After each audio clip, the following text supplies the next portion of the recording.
Welcome to Norml in Arizona. This is the first state summit of Norml in Arizona. So thank you for coming out and showing your patience for normalizing cannabis use in Arizona. I truly appreciate Prescott College for allowing us to have this here. It's wonderful to be in a place of higher learning, because that's really what we need to have happen. We need a re-education of our population so we can reverse the tide of propaganda. Quick history here. Actually, the one thing, I don't know, is anybody here from Prescott College? Anyone? Students? Any students, you guys? I hope you know it is a felony in Arizona to possess marijuana. Because a lot of times I understand that the kids come here, they come from out of state, they come from other places, and they don't understand that it's a felony to possess marijuana. So that's what we're here to try and change, because we want to normalize responsible use for all adults in Arizona. Thanks again, Prescott College. Quick history of Arizona. We've had a couple battles in the 90s. We battled, and then the legislature fought us back. They've overturned things. Here they are, they're trying to do it again. They're trying to take back the basic freedom that we won in 2010. So I decided that we must act. We have to act. We have to have them taking us seriously. It's very important that they take us seriously.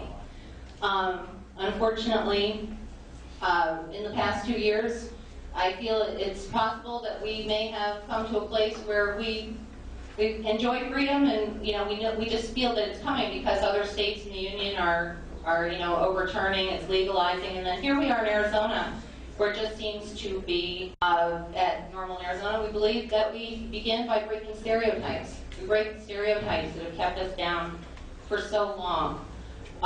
The legislature, lawmakers tend to look at people who use marijuana, the ones who are brave enough to come out and show their face, as stoners. They got a typical kind of stoner thing about folks that use marijuana, and that's the stereotypes that we need to start breaking, if we can.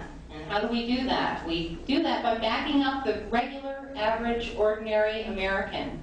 The hardworking Joe, the person who doesn't want to come out because they're afraid they'll lose their job, they'll lose their children, they'll lose their house because they can't afford to be arrested.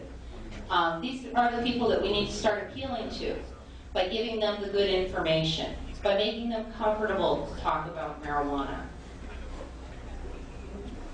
We must speak as one voice in Arizona. We've got a whole bunch of different sorts of activism, which is wonderful. Activism is great in all its forms. All paths to reform are good. But we need to speak as one voice and make sure that we're working towards the same goal. And that was the reason that I stepped forward. I looked back in December and I saw that there was no state representation for Norml. And I thought, how can that be? Here we are. Norml is the most recognized name in marijuana reform. It's got history back to 1970, when Keith Straub founded it in 1970. And here we are, we're fighting for 40 years, 40 plus years for marijuana reform. The neat thing, and the thing that propels us, social networking. We've got something on our side. We can finally talk to each other. We finally can tell each other the information. We can get information from people we trust. And that's a beautiful thing we need to start using. So we're not here today for a rally. We're here really for a call to action. And that's why you'll see all around here there's flyers. There's flyers in your folders. If you, got a folder on the way in, you'll see that there's all kinds of flyers in there to tell you how we can change opinion in Arizona. The mission of Norml, the National Organization for the Reform of Marijuana Laws, is to move public opinion sufficiently enough to repeal prohibition of marijuana so that we can not have the penalties. And obviously that's what Norml in Arizona is here for. We represent the silent majority, and it's time we let our lawmakers know that. It's time for them to take us seriously. And it's time to say, the emperor wears no clothes. If not us, then who? If not now, then when? We shouldn't have to move to enjoy freedom, folks. We got 100 miles away, all around us. All the states around us either have decrim, medical. That's what I realized when I started this fight 5 years ago. But all these states around us, we went over to California and we saw everybody standing around enjoying freedom with a natural, safer substance than alcohol, safer than your prescription drugs that they all want you to take. And we realized when we came back to Arizona 5 years ago, hey, it's a felony in Arizona to possess marijuana. That's crazy. It's just crazy. What can we do about it? So we sought out Norml. We looked for Norml. And we found that in Tucson, there was a Norml group going. And we thought we really need to start something in Phoenix. Nothing was happening. We had a young gentleman, a college kid, who was going to start one, and then he went to Berkeley. Well, we were lucky enough to pick that up, and we started Phoenix Norml in '08 and ran that for about a year and a half, my daughter and I. And I can't stress enough to folks how wonderful it is to start a group. And later we'll get into starting your own chapter. We've made it very easy for you guys to do that. It's been that easy for us in the past. But again, thanks for coming out and supporting life and liberty. This is your call to action. I did invite everyone, including lawmakers, media. I spent a lot of time inviting people. Carolyn Short was invited with Keep AZ Drug Free. Did anyone come out in opposition to marijuana use, normalizing marijuana use in Arizona? Anyone here? Opposition? Opposed? No one? Okay, well, good. Well, then we have some wonderful allies. Yeah, now we don't have to use up time fighting with anyone. But we do have some wonderful allies with us. I think Jay Fleming with LEAP. Are you Jay? Excellent. Jay is here without your cowboy hat. Thanks for removing your cowboy hat. Good to see you, Jay. I'm glad you found us. I was a little worried about you. We also, our attorney, Jamal Allen, is also supposed to be here. That's why I'm a little worried, because not only do we have a sparse turnout, but we also have about 30 people that I can think in my head that I knew were going to be here today that aren't here. UPS station walked down the road. Does it really? Oh, for heaven's sake. Well, they'll get in here eventually. Unfortunately, we have to leave by 6. But it's almost time for Jay to be up. But we've actually got you. Jay, are you with us today for the duration? Because we got off schedule a little. I'd like to have John from Tucson come up, and then we're going to bounce into that. No problem. Okay, excellent. Thank you, sir. And do we have Larry from our Hunger Drive in the house, from the Prescott Rotary Club? Are you here yet, Larry? No, but we do have the Hunger Drive. If you guys brought any non-perishables, we wanted to show Prescott that Norml people are very generous people, and we have our drive over there. Hello, welcome. We also have, hopefully, Andrew Myers, who was the campaign manager for Prop 203. Is he outside? Okay, well, he'll be here to say a couple words. And Deborah Brimhall Pearson is a lady who's a former Arizona legislator, and she has come out in favor of our cause. And she'd like to say a few words, and she's brought her son, which is awesome. They've got some things to say a little bit later. So let's get started. Did everybody get a folder? Everybody here? And here's Jamal. Welcome, Jamal. Good to see you. Again, the agenda today is not perfect. It's a little late. What's that, sir? Pardon? You said that everybody get a folder. A folder, yes. The folders are right there as you come in. And that has all the information. It's kind of scattered around here. How you doing, man? It's good to see you. Andrew Myers, there he is, the campaign manager for Prop 203. Thanks, Andrew. Thanks for bringing us to freedom.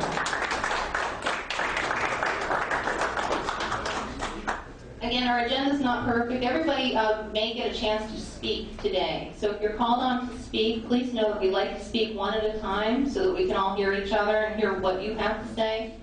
Again, everyone was invited, the public, police, DPS, the Department of Corrections. I invited everybody from soup to nuts to be here. Sheriff Joe was invited. So please, number one, practice responsible use. Because you just want to be very careful. Also, be careful with what you say. This whole thing is being recorded for history as the first Norml summit in Arizona. We are having a raffle, so if you'd like to participate, I'm going to show you this lovely poster, which we love and hate at the same time. Bear with me. I taped it to make it a little easier. Not as easy. We also have t-shirts back there, you guys, and they go with membership. So we'll talk about that later. Or they're $20 a piece, and they're awesome. And here we are.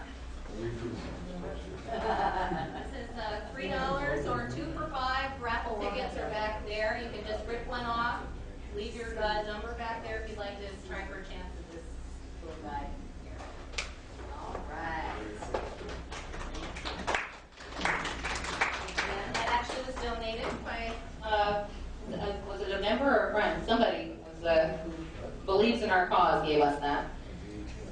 Again, I'd just like to say that we here at Norml in Arizona are not experts. I say this in every single meeting, so you guys know. We're basically, a lot of us, some of us know some stuff about some stuff, and others know other things about other things. We've got our we've got a couple of lawyers. We've got Tom Dean on the way as well. Jamal's going to speak for us today. So if you have any questions, that would be your time. But the rest of us, like, you know me, I'm just a regular, ordinary, hardworking American gal that believes that marijuana should be just as legal as alcohol and prescription drugs. Because if we can have prescription drugs and we can have alcohol, we certainly, all of us, every Arizonan should be allowed to have marijuana. So that's where I stand. Just so you know. So this is our think tank. I facilitate, I bring people together, I organize, but I'm not an expert. I will refer you to people who are. That's what I do. This is, again, our think tank. These are our boots on the ground for a larger campaign and for local action. So this is an action spot. This is not the activism. Coming to this meeting is not the activism. It's what you take from this meeting and do when you leave here that is the important part. The National Organization for the Reform of Marijuana Laws believes that these are the final days of prohibition. It's absolutely beautiful, and we are proud to stand for the common man and bring this to a close. We're happy to represent the Norml guy, the otherwise law-abiding citizen who deserves the right to choose. The law allows for choice in other matters. So they should allow for this, especially when this saves lives. When someone chooses a substance that won't kill, when someone chooses a substance that won't kill over a substance that does, you save lives. So yes, we are saving lives. This is a good fight. They want states' rights when it's okay with them. I'm an American who loves liberty. I'm a parent who wants to keep kids safe. And I'm a person who was raised with respect for life. And that's why I'm here today to represent Norml in Arizona. Thank you all. I'm going to go ahead and introduce John. John is our representative from Tucson. The neat thing about Norml in Arizona is that it's a representative government here. We all are from someplace. I have started this. I'm the state director. I'm Kathy Inman, if you didn't know my name already. Sorry. My husband back there, Dave Inman, is representing our Norml in Gilbert. We have a little hometown Norml, which is awesome, and we love it. We've got Eric here from Phoenix. You'll hear from him a little later. And Chris is here from Flagstaff. Sorry, Chris. That's a little weird up here. Wait till you get up here, I'm just saying. And of course, we've got John from Tucson, and that is our original Norml in Arizona. So we're going to give it over to John. Give it up for John.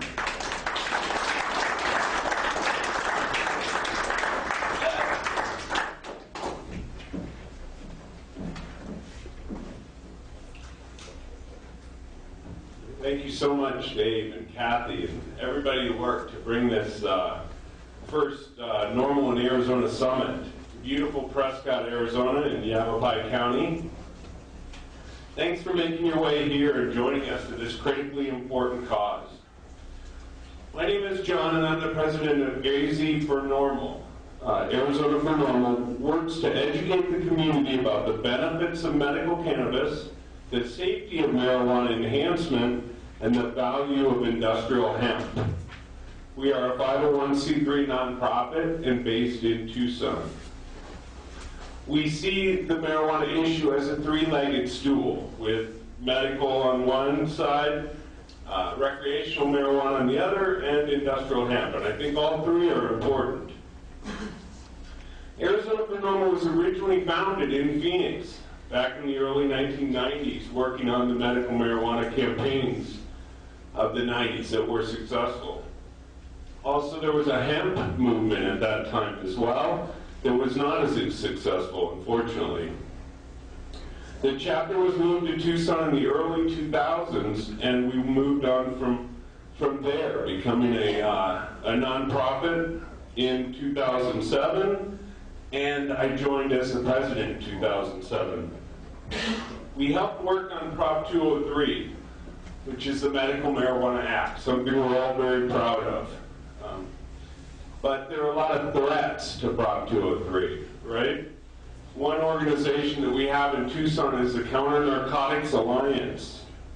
This is an organization that is a group of law enforcement agencies, multi-agency organization that is proceeding along like Prop 203 doesn't exist. You folks up here know you have PANT, Partners Against Narcotics Trafficking. Another group like CNA that disregards Prop 203, arresting compliant patients and compliant caregivers, and we can't stand for it. Phoenix has MCNet, Maricopa County Neighborhood Narcotics Enforcement Team, another one of these organizations. We must work to reform these organizations and stop the war on patients. Another threat that we have is Representative Kavanaugh and his bill to refer Prop 203 back to the ballot. While we know something like that won't be successful, it's still wasting taxpayer money, and when we could be spending that money on much more important things. We've all got to work to fight against Representative Kavanaugh's bill. The legislature also has been undermining Prop 203. We know that soon after the law passed, the legislature passed a ordinance to prevent marijuana from being at college campuses by patient students. Well, what that did was it stopped Dr. Sue Sisley's work with PTSD and marijuana and veterans at the University of Arizona. So that bill that they said would not prevent research does prevent research. Also, the legislature's been working on DUID provisions. These insidious laws will criminalize any amount of cannabinoid in your blood if you're pulled over when driving, whether or not you are impaired. So we've got to put a stop to those laws as well. Costs are also undermining a patient's ability to participate with Prop 203, right?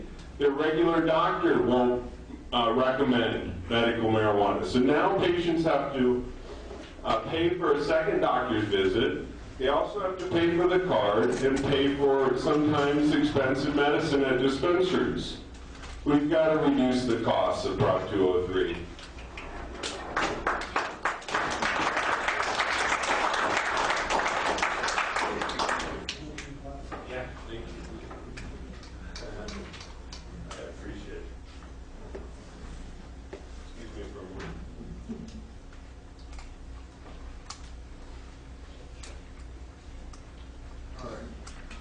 And then the fourth thing that I can think of that's a threat to Prop 203 is the 25-mile rule. This rule is preventing caregivers from growing for patients who can't afford medicine. It's preventing patients from growing medicine for themselves. It's preventing people from growing select strains that help certain conditions. It's causing real harm to our community, and we must work to overturn that rule.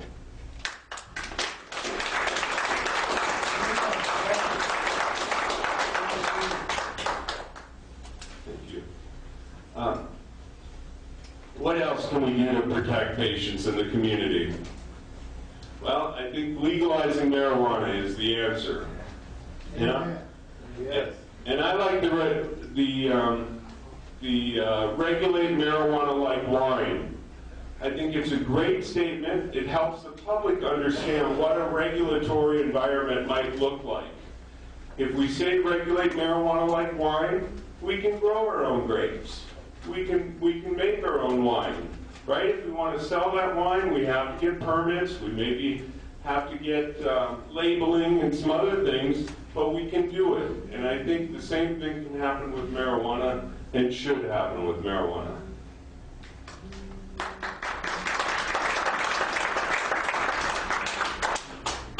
So talk to your doctor, talk to your family and friends.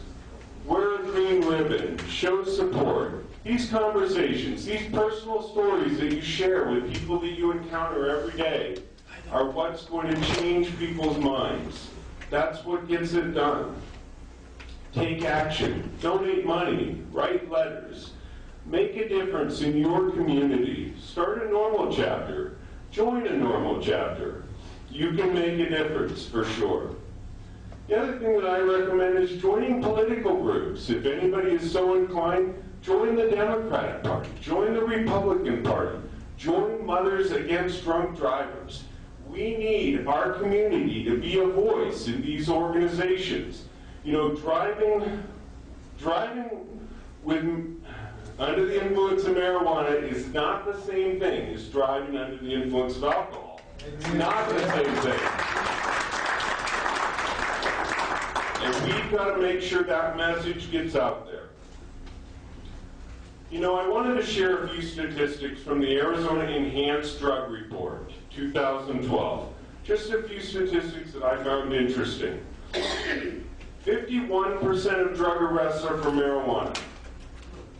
86% of drug arrests are for drugs only. There are no other crimes involved. 8,250 plants and 122,500 pounds were destroyed in 2012. That's a shame. For sure. 78% of arrests are for possession only. 78%. 6,000 Arizonans were convicted of marijuana possession in 2000. Over 20 a day on each of those charges.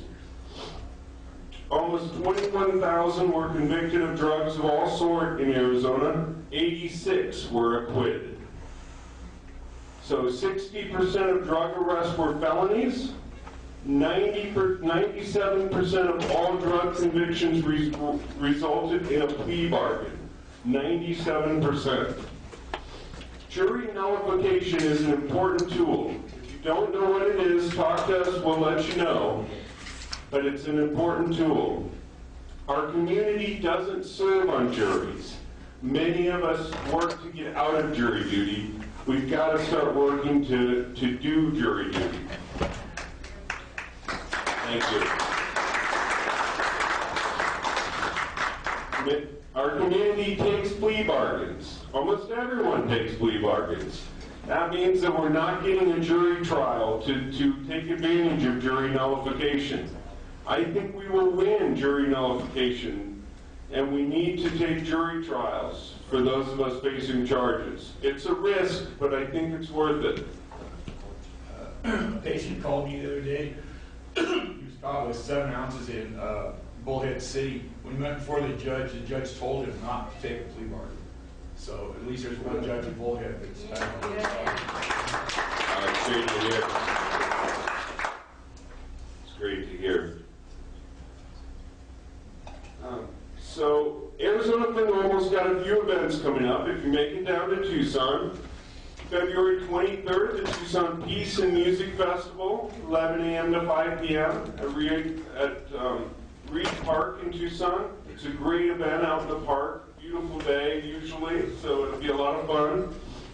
February 27th, we've got the Code of the West screening. This is a Montana medical marijuana documentary, and Montana's had a real backlash against their medical marijuana law. And there are things we can learn from what Montana has gone through and what they've done to combat it through Code of the West. So that screening is February 27th. Got a question? I don't have a question, I have a statement. I just was on the cannabis for 2 whole weeks, going up to Montana and protesting Chris Williams' incarceration, illegal incarceration. The problem is, let me just say this. If Joe Grumbine and Stacy these guys, whatever you call her last name, hadn't gone up there with their bunch of people, nobody would have even gone there to protest his being incarcerated. No one was there but us. And it was the first time in history that anybody, any medical reform group ever, was able to overflow a courthouse. And the fact of the matter is, things are going to, gosh damn it, we got to go to the freaking courthouses. We got to start, every time we find out one of our people is incarcerated or something else, we need to quit standing by and let it go on. We've got a young woman in California right now, her name is Daisy Brown. She's got 3 tiny little boys that are taken away from her by the damn CPS, even though she's a legal patient. It's bullshit. They shave these babies' heads to try to prove they have THC in their blood, and because she is a caregiver, and because she helps other women birth their babies, midwives, they're prosecuting her. It's not just here in Arizona. Gosh damn, it's everywhere you go. If you've got the slightest, if the government thinks they can get the slightest bit on you, they're going to take advantage of it. They're taking your kids away, not just to put her in prison, but to take those babies and make money off of them in the state for adopting them out. It's ridiculous what we're going through. You're absolutely. Sorry, I'm being so old, but I spent 2 weeks on this bus, and every place we went, I'm not kidding you, every place we went, there was people everywhere, non-users, users, everybody coming to sign the bus. We even had so many cops come beside the bus, it was crazy, even a canine cop, for gosh sakes, in Washington State. We've got to start when I need to know when there's a courthouse hearing somewhere. I got me a little card just so that I could come here today, just so that we could go stop all this nonsense talking and get around these damn Capitol buildings and these damn courthouses. We can't leave our people sitting out there alone anymore. I know that if I get busted, Joe and every other person out there that was on that bus is going to freaking come to my rescue. And you guys got to do it too. You've got to do it. We've got to start marching around the death. We've got to show our solace together. Thank you so much for absolutely true, and that's one thing the Arizona for Norml and other groups have been doing is publicizing court cases as they come up. We've been learning the court system. Some of these counties have the marijuana cases all on one day. You can start to learn how your county, how your area does that, how they do the marijuana cases, and help us publicize it so we can get the message out there.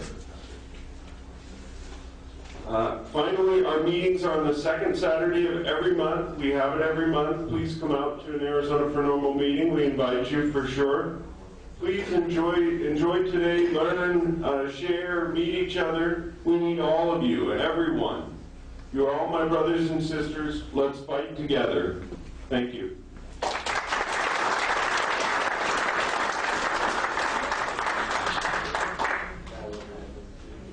Kathy, who do we have next? Thanks, John. You know who's up next? We are proud to bring Jay Fleming from League Law Enforcement Against Prohibition.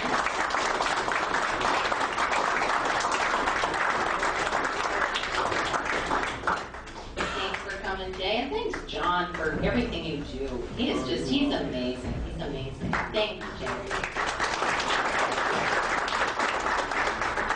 Hi, I'm Jay Fleming from League Law Enforcement Against Prohibition.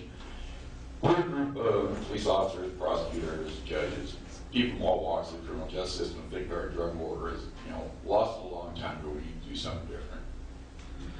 I usually talk to Kiwanis groups and things like that. It's like preaching to the choir up here. Is there anything you guys want to know from me? Yeah, I've got much stuff I can talk to you about. A quick question. Yeah. How do we get in touch with Lee? Because I just, prior to my medical and then also becoming a patient, I actually work for Taser International, and they have many people in the law enforcement industry. And I've been trying to get in somehow, some way to get in contact. Yes, league.cc or copsavelegalizedrugs.com, either one. Thank you. Yeah. Say that again, please. Yeah, just copsavelegalizedrugs.com. That's the easiest one to remember. Okay. You were talking about that drunk driving. I was thinking the other day as a police officer, I never stopped anybody, ever, for marijuana alone. I arrested a lot of drugs, stopped a lot of people for alcohol and other drugs, but I never stopped anybody for just marijuana. And we need to somehow survey police officers and see how many have actually stopped somebody for marijuana. And the metabolite thing, the drug testing just doesn't work with drugs like it does with alcohol. With alcohol, a 0.2 is a 0.2, pretty much with everybody. At 0.4, pretty much everybody falls down. With marijuana, anybody know what the limits were they were looking at some of these laws? Was it 0.5 nanograms per milliliter? Okay, when we do our drug tests, I'm a patient, marijuana patient too.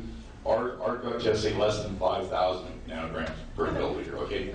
So I don't know, how they think they're going to use any type of number system on drugs. It just doesn't work. I also take opiates, and it's the same with that. Somebody who takes opiates all the time, you build a tolerance to it, and the high kind of goes away after the first few weeks and doesn't come back.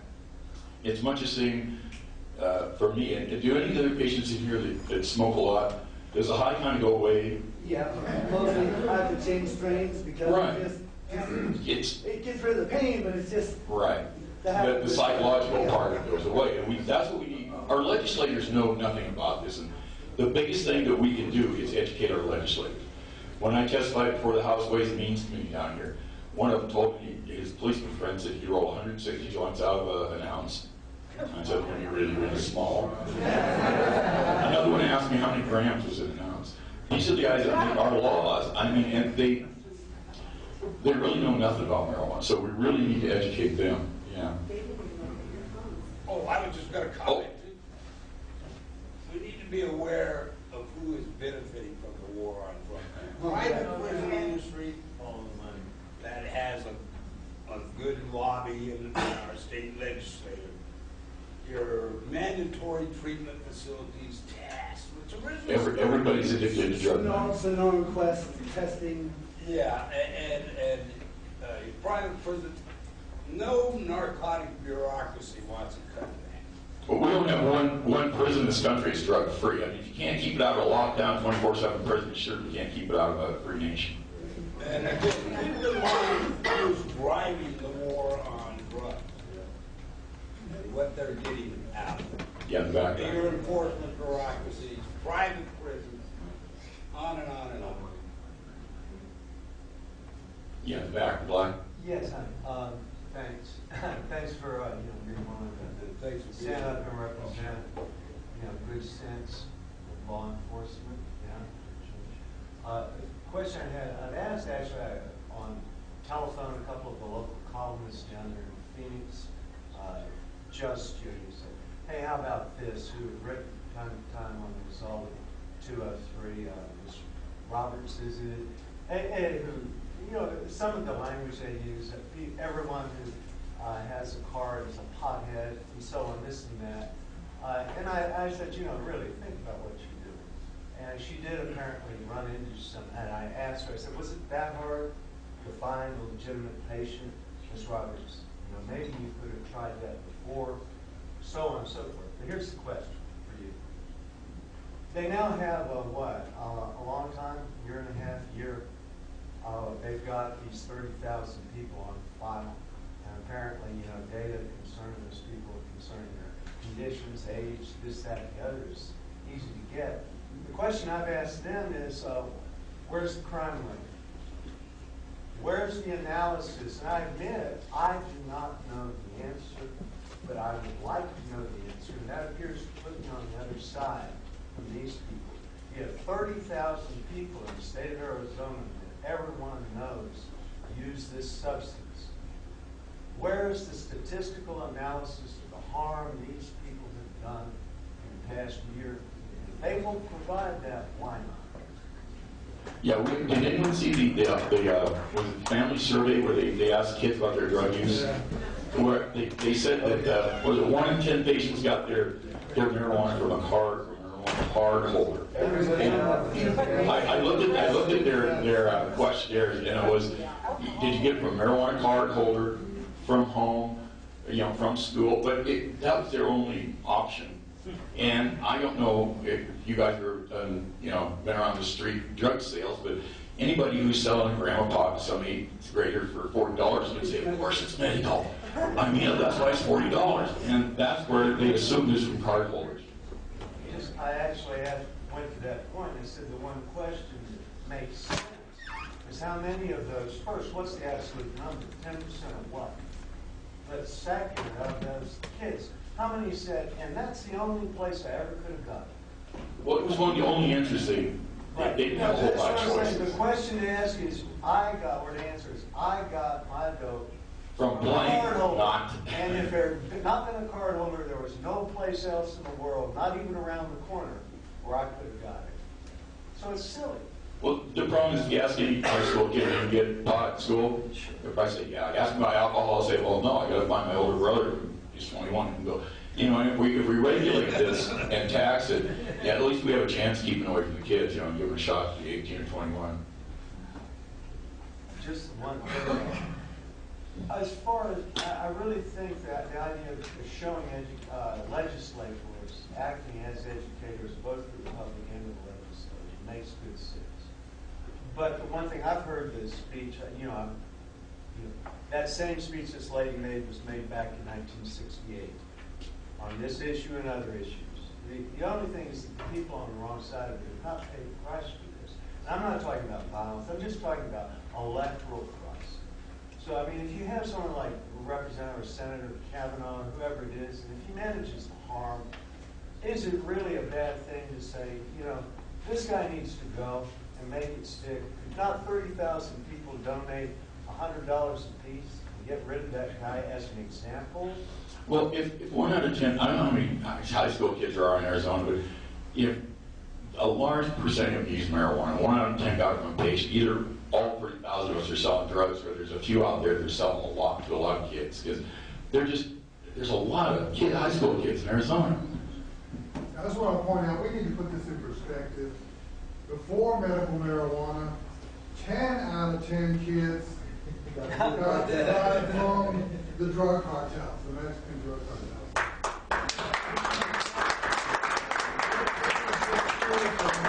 Fear-mongering and has nothing to do with it. Yeah, the point is, if somebody's selling the kids, the rest of the people are selling the kids. That solves that problem. I mean, don't put it out on the patients and say, oh, you know, medical marijuana did it. We didn't do it. They also said that the absolute numbers in state counts are gone down. Yeah, that's right. Well, in places, in countries where they've legalized drugs and marijuana, the students don't use much marijuana. They use half of what we do here in this country, because it's not the taboo factor. Portugal. Yeah. Portugal. You know, we need to talk to religion. All drugs need to be judged on the risk versus benefits to the patient, not the risk versus benefits to the doctor. And with the marijuana and with opiates both, the doctors are too afraid to write it. We need to educate them.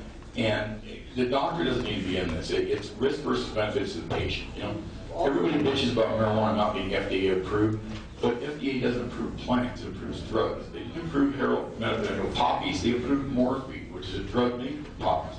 They don't do plants. People need to leave the FDA out of this. Yeah, but also though, and I know this firsthand from my own experiences, pharmaceutical companies give kickbacks to the doctors to write more of them opiate prescriptions. I recovered from several different politicians prescribed to me. So. Well, all drug, prescription drugs, marijuana, it's all about money. It's all about it. And with the marijuana, until we remove the profits, still the prices just come down and get the bad guys out of here. Cops are going to always look at us like drug dealers. I mean, when it's $300-$400, there's a drug dealer, you know. They know it doesn't cost much to grow this stuff, and in reality, you know, it's about $250 a pound to grow it. And everybody says It's need to overgrow. That's overgrow. Overgrow everything. Well, the feds need to leave the states It's alone. a herb like God intended it in the Yeah. damn place. Instead of everybody should be able to use it just like it's a oregano or any other gosh dang herb I got out there. Yeah, the feds need to leave the states alone.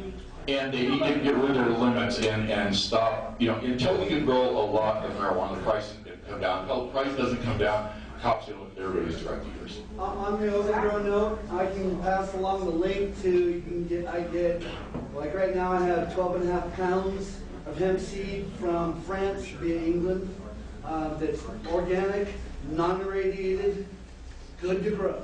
I got the link for it. Cost like $54 for 12.5 pounds of seeds, $38 to ship, and they'll FedEx it right to your house.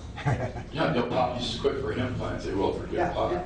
That's the But problem. it leaves, it's in your face where me and the daddy marijuana, we're nailing the valley sections of it. We're overgrown with those 12.5 pounds of seeds. Oh, that'd be good.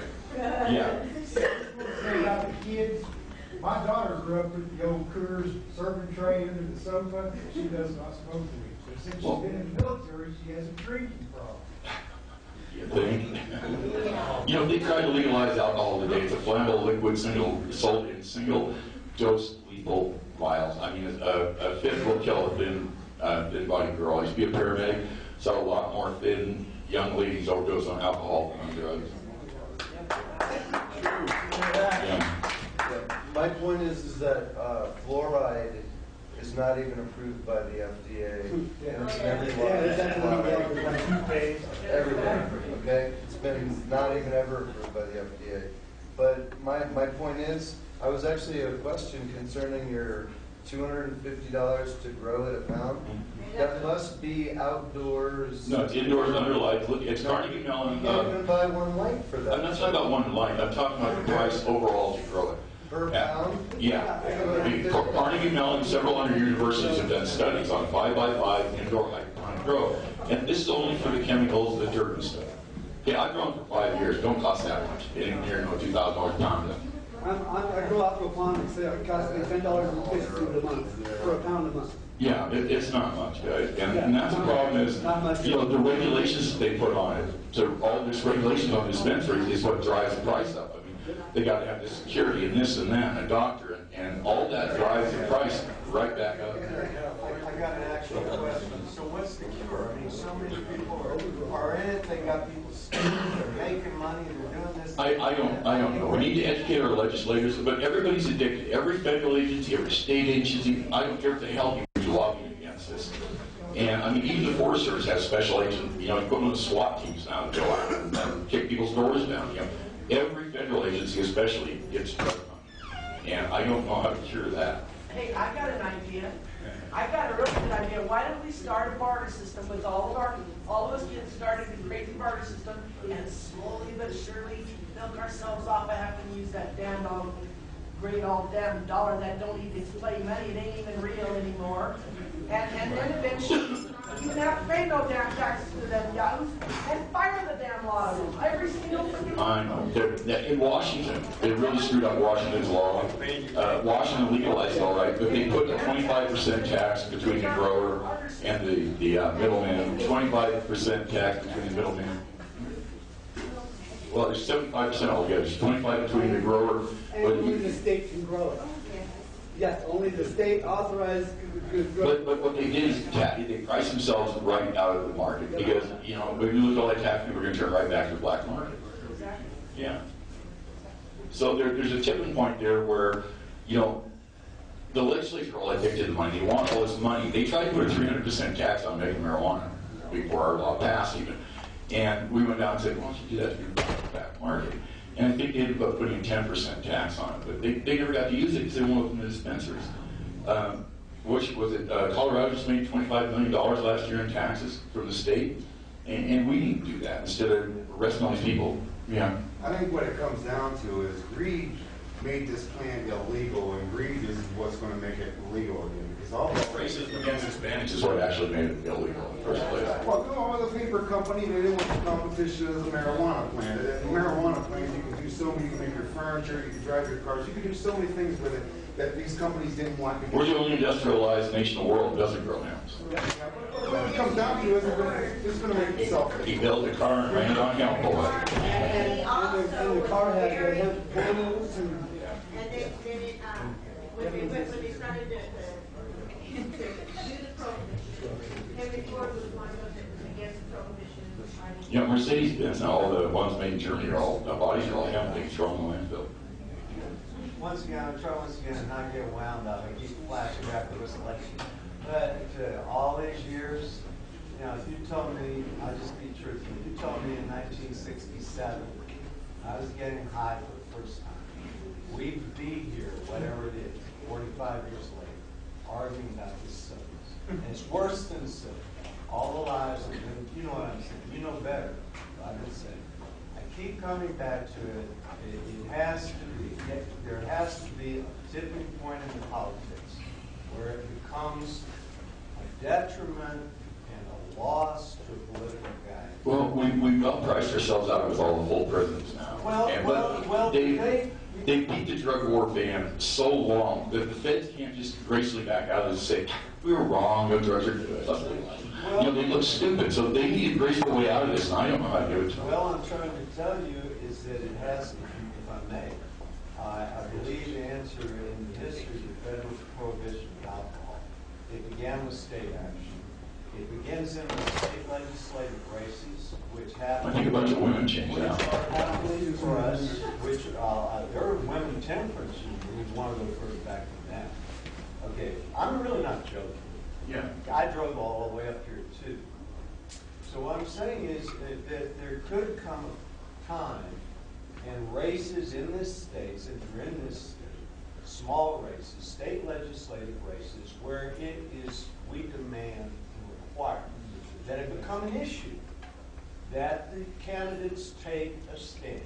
And the stand then could be how it is post all of this. Grover Norquist can do this with taxes. Because of Washington, Colorado, I think it's going to be this next election. And then, if I may, just to finish the sentence, please, then we deliver, and if we can, put forward a candidate who takes the right stand, and we reward this guy with a huge amount of money and buy that seat.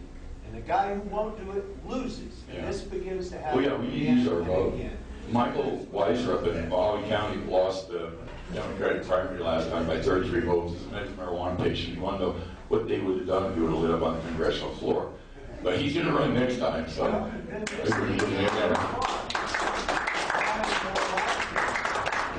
we have power in the legislature to make a change. Well, other legislator in Mohawk County, her son and daughter were just arrested for selling heroin, buying heroin. So, I mean, everybody in your family got drug problems, and we need treatment as a medical problem. You don't need to lock these people in. That's it. You were talking about on a national level, last week, the representative from Colorado introduced a bill that would put marijuana under the ATF,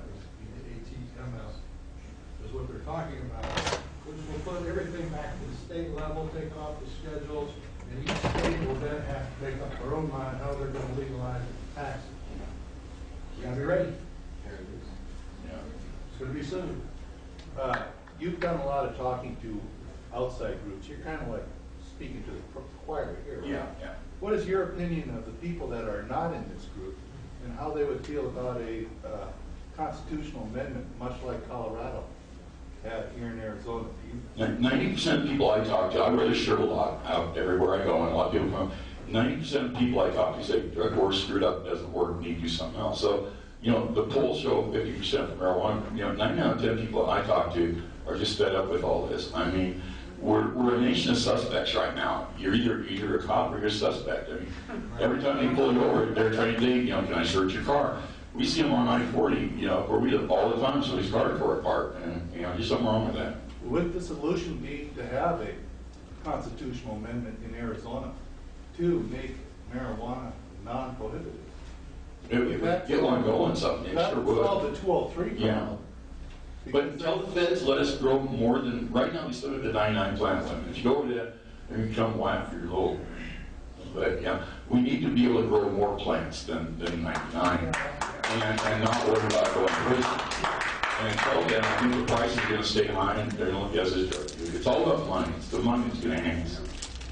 So bringing the topic back to law enforcement, I live in Flagstaff, and some of the folks that are cultivators that serve us at Grassroots Growing, a gentleman told me a story. He lives in downtown Flagstaff. He'll come brief and he shared it with me the other day. So this is about 2 weeks ago, he gets a knock on his door and by law enforcement, young gentleman out there. Sir, we had a report that you were growing marijuana. I said, well, I'm growing marijuana, it's in my house, here are my cards, I have the legal limit, and here's where I thought the story was going to turn really bad. They said, well, can we come in and see him? And this gentleman, he's a very upstanding fellow, and he said, well, come on in, take a look at my plants. And I said, we've never seen it grow like this before, indoor. Thank you so much. Did they just go to work? Well, they haven't really seen it grow. The young fellow, the young artist, they've seen plenty of marijuana in the back trucks and what have you. So they said, well, let's all take your and thank you so much for being legal, and we're going to take your name, so if anyone else calls you, we'll be sure not to send an officer out your way. So there are conscientious law enforcement. Well, but I'll give you a little other side of that, okay? You guys do a great job with Flagstaff. I mean, you're probably one of the shining examples of the state, but when DA DC calls your local DA guy and says, go knock on their door, he's got to do it. No matter how friendly these guys are when they come visit you, they are gathering intelligence. Okay? Hi, buddy, I'm your friend. I'm gathering intelligence is what I'm doing there. I got a badge on. Okay, so just keep that in the back of your mind. And nobody ever consent to a search, okay? FlexYourRights.com, go there, read that, learn how to protect yourself, but don't consent to searches. Jay, on January 15th, myself and a few other members here were at a Phoenix neighborhood meeting. Phoenix PD was doing a presentation on medical marijuana and law enforcement. It was a pure exercise in propaganda. They showed a home engulfed in flames. They showed a bedroom grow that was consumed with mold. They showed a scummy bunch of biker-looking guys, and they said, these are the guys, these are the people we're seeing in the marijuana business. No distinction about what's legal, what's not legal, none at all. Tarring everybody with the same brush. And they threw the word cartels just for good measure. But the real moment was when another member of the audience asked if they had their post-training yet. And young officer said, we've had a little bit of it 2 years after the fact, but we haven't had the full training yet. So would you tell everybody, please, a little bit about POST and make us all aware of what POST is supposed to do, because anybody looking to open a dispensary in their local community surely needs to meet with a local police chief. And if they say, and your officers have been trained, had the POST training yet, you know their eyebrows are going to shoot up because they don't expect us to know that. Yeah. But it's inexcusable. 2 years after the fact, 34,000 patients and caregivers have cards, and they have all, our largest city in the state has not been full, the police force has not been trained in the change of law. Yeah. So POST is police officer standard training, and it's in every state. It's our police academy. They're the ones that certify officers. They're the ones that can decertify officers. But there is some training about how to deal with medical marijuana patients that all the officers are supposed to have gone through after 203 passed, and it sounds like most of them haven't. But they have, look at Arizona Post, look at the Integrity Bureau. If a police officer messes with you, causes you problems, file a complaint with the academy and his chief.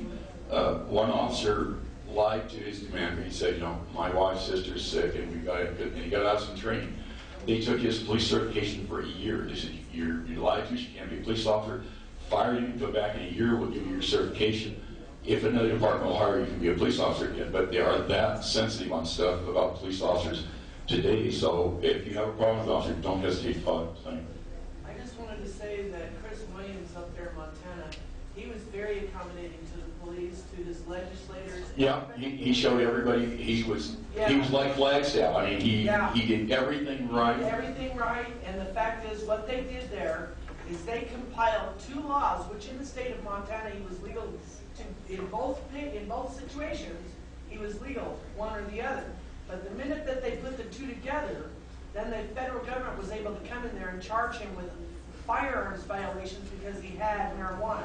They tried to get him for 85 years, and thank God we were there because he only got 5. Well, I don't think they've ever done that before, a post conviction where they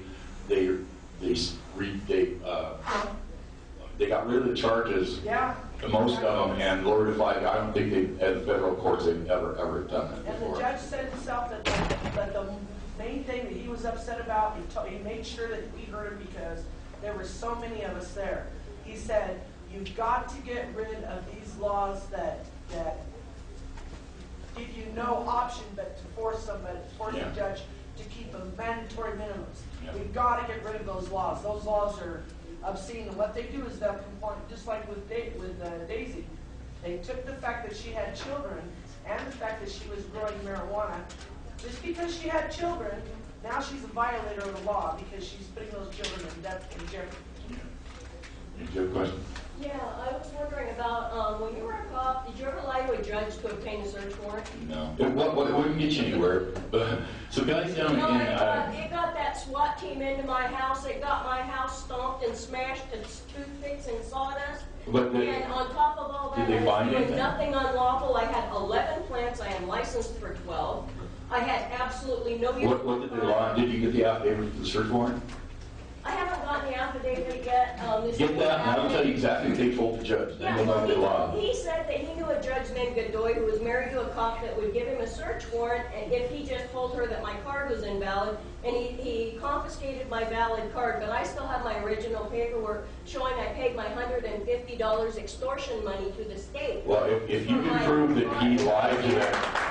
Well, that's protection money. You take the state money so they don't send an army of goons out. Try and prove that he lied on that affidavit search warrant. If he Even did... the mafia knows you don't send an army of goons out after somebody who's extorting money. And that card doesn't even protect you. It even says on the back it doesn't. Okay. Well, they took our grandchildren. Don't think that the CPS rules in our law protect you. They took our grandchildren, and for 18 months, blew smoke up our ass about why they wouldn't give them to us. And then finally they said, well, you'll have to take care of it.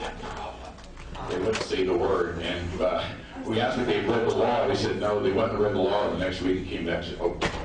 But then they just drug things along until they finally gave back to our drug addict and prostitute daughter and son-in-law. You know, you just mentioned that you should try to get the affidavit. I've been trying to get an affidavit for a year, and there is no affidavit. In state or? Yeah, in state, in Phoenix. I got raided by the Phoenix PD, and they had a search warrant, and... Was it a telephonic search warrant? No, it was signed by a judge. Okay, but I can call you. I can call and tell Judge things on the phone, but he's supposed to record it somewhere. There should be something in writing or recorded of what they told the judge to get that warrant. I mean, ask the attorney, but they probably know better than I. But attorneys? There should be an affidavit for search warrant, always? Yes. Hi, everyone. Good afternoon. Jamal, I don't have an opportunity to speak a little later. Thank you, sir. There will be a recording. There will be a recording. There will be something in writing, an affidavit in support of a search warrant. Typically, after they raid your home, the only thing that you'll see is an inventory list of the things that they took away. They'll take the plants. They'll take some lights if they want them. They'll take a safe. They'll take your Xbox. You ask why, but they'll take that. And later, you'll see those items. A couple years later, you'll see those items up for sale. The plants and the lights. But yes, you should see an affidavit in support of a search warrant, and that is usually one of the first bases the counsel will use to attack the search warrant and suppress the unlawful search. Yeah, I'm getting rushed around here. I just want to say one more thing. When I started in law enforcement, I was a peace officer. Okay, my job was to separate if you're fighting, to keep the peace, and to arrest you if I absolutely had to. When the drug war came, I became a law enforcement officer, and it became more important to come out and arrest you. Everybody became a suspect. If you were a cop, you're a suspect, and I'm supposed to look at you as a doper. And everything changed when this drug war started. We need to go back to being peace officers, to the law enforcement officers.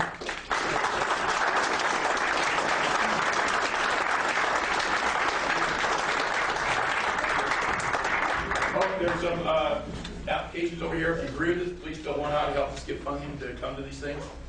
Thank you, Jay. Are you also an oath keeper? I'm not in law enforcement anymore, but I would. All right. Well, thank you so much, Jay Fleming, for coming out. Sure. We just really appreciate your input, sir, and what you do for our cause. As you guys know, intermission is at 4:20, and it's 4:20. So we got 10 minutes, and we're going to come back at 4:30 and tell you how you can start a subchapter of Norml in Arizona. So enjoy. Happy 420. Starting a subchapter, we're making it a lot easier for folks to start a chapter. When I went to start Phoenix, it was an interesting trial. I started with my daughter, and we went into it when she was about 20 years old. And there's a myriad of paperwork to starting a real chapter of Norml in Arizona. There's a 400-page chapter pack to go through, which I thought was part of something else, and now I look at it again and I find that it's got more information than any chapter could ever want. It's got so much information, in fact, on norml.org in chapters, start a chapter. It's a 400-page chapter pack. It's got everything that could have solved every little problem that I've had along the way, if only I had known. Norml.org is an amazing wealth of information. If anyone has not explored Norml.org, it's unbelievable. You could be in there for hours just looking, digging through. So what I'd like to know, as people are settling back in, I'd like to know, probably when more people, I hope, will come back from break, what we're trying to figure out is where people are from in Arizona. How many people do we have from Prescott, by show of hands, that came out today? Prescott, thank you. Thanks for coming out. Consider spreading this knowledge in your own community. We're going to make it really easy for you. You don't even really have to hook up with us to do it if you don't want to. But if you do, we make it completely easy. Number one, you don't have to be on the state paperwork. You don't have to incorporate with us. We're already incorporated. As a subchapter of Norml in Arizona, we have the state paperwork. We're incorporated. It's done. You are an organization if you work with us. What we'll do is we'll have you, just contact us. We have Start a Chapter is over here, all that information, and you also have information in your folders that you got. And just contact us and let us know that you want to start a chapter in your own community. And what we'll do is we'll send you kind of a startup kit to let you get into what you're going to do, how you're going to kind of advertise around a little to get people to come. And it depends on how far out there you want to be. Because, when you start a chapter of Norml, you are going public. You are saying, I am potentially a marijuana user. I am definitely someone who is for marijuana, and it's normalizing its use in Arizona. And that, that puts you in a spotlight. So that's good and bad. Some people like that, some people don't. If you don't, you can do it kind of quiet. You can just have a few of your own friends, and you guys can get local in your own community. You don't even have to contact us. But if you want to do a real subchapter, contact us. We'll send you a kind of a startup kit to get you going. And we also can provide you with all the paperwork that you need for your meetings, your t-shirts, flyers, all these things we can provide to you. They will be Norml in Arizona. They won't be your own personalized little town ones. You might want to also make those just to personalize it. And you might want to make your own t-shirts. You might want to do a lot of things. But what we want to do is we want to get you off and on your way, doing the fun stuff that really gets you into your community and dug in, while we do the paperwork and the stuff that nobody wants to do behind the scenes. We also want to provide the possibility, we have some goals that's Norml in Arizona. We've got minimum goals, we've got maximum goals. At minimum, we're going to bring this information to one town every other month. We're going to bring this meeting, a state meeting, to one town that doesn't have a Norml.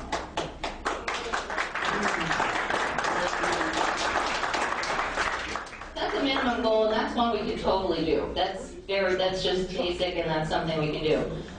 Maximum. We've got some really big, lofty maximum goals. It's possible that we could actually take this as a real organization. We can have a paid staff. That we can actually, and where we're going to start, what I keep saying is we have to start somewhere. And to start, I'm paying myself $10 an hour, starting tomorrow. Thank you.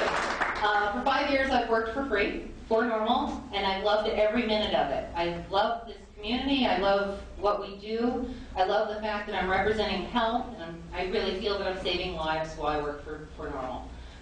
That's why I've done it. But I do know that other organizations and real good organizations have gotten together as Norml, and they become a real business. I'd love to start putting people to work in Arizona. Maybe minimum wage for tabling, plus commissions for selling t-shirts, plus commissions for selling memberships, so that we have incentives.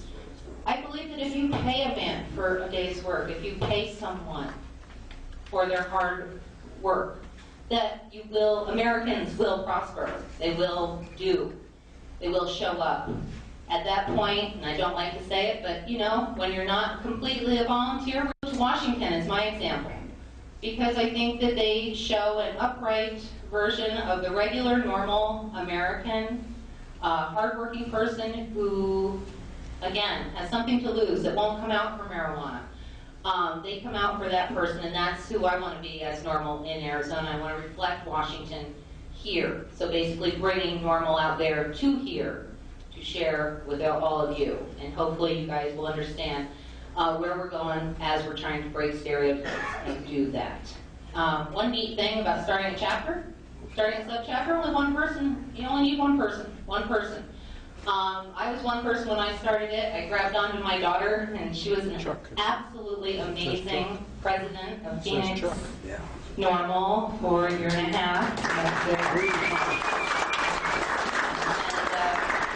Of course, the fairy tale is that she went on to intern for Andrew Myers at the Marijuana Policy Project for Prop 203, and they are now married.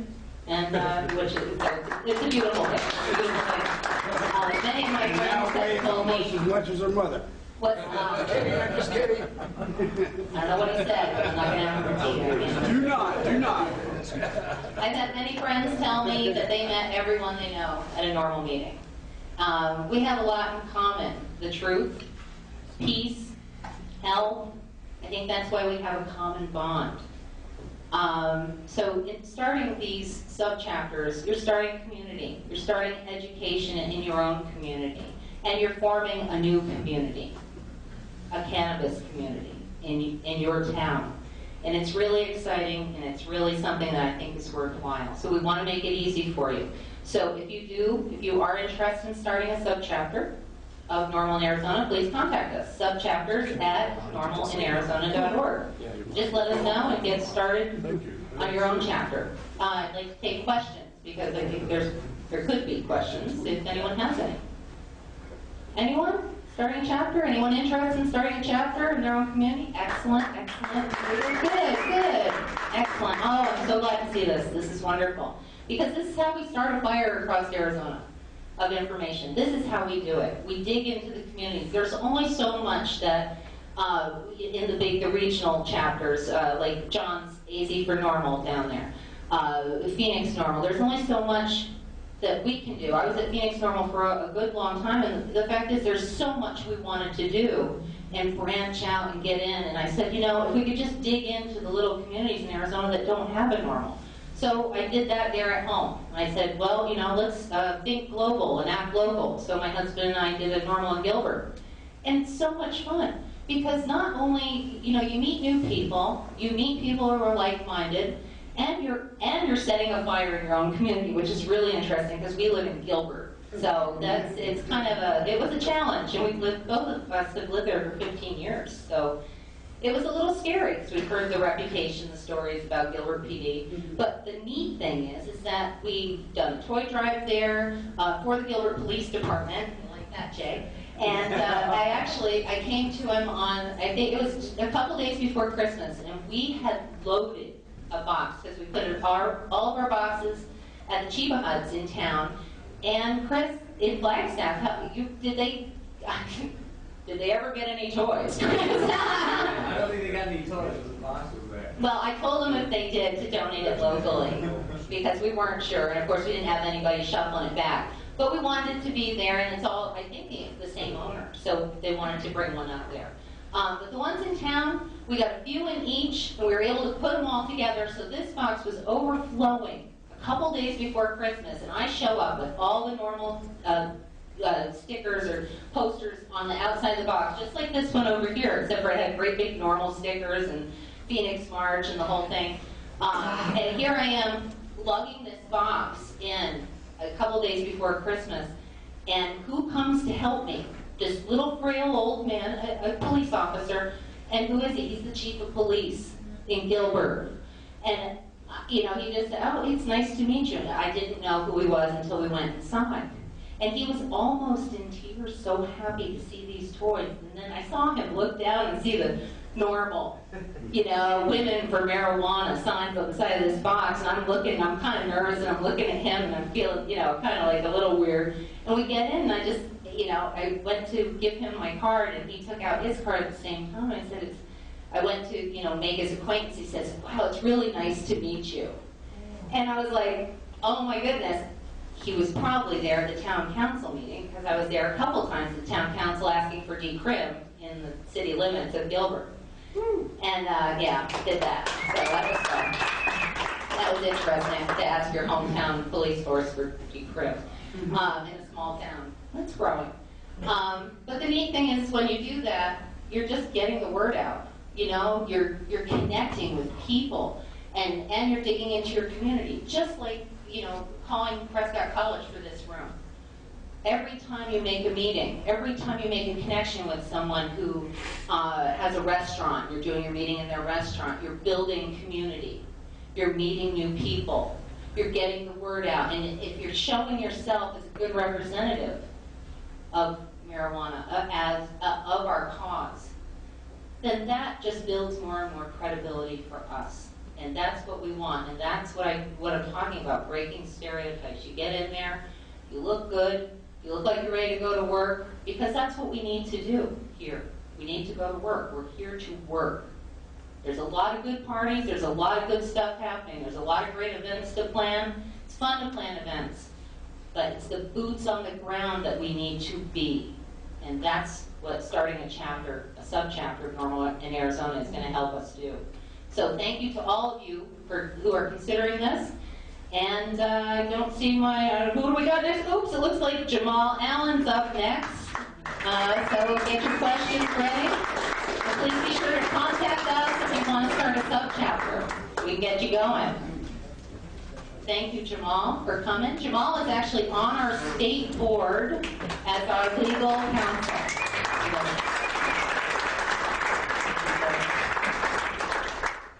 I really appreciate you inviting me here and getting me out of my office. Be on Saturday, I'm sure. Usually I try to take off Saturday, but you'd be amazed at the phone calls that I get outside of the medical marijuana community that require immediate emergency help. And my job is mainly to protect the liberty of people. I'm Jamal Allen. I've been practicing for what will be 20 years this October.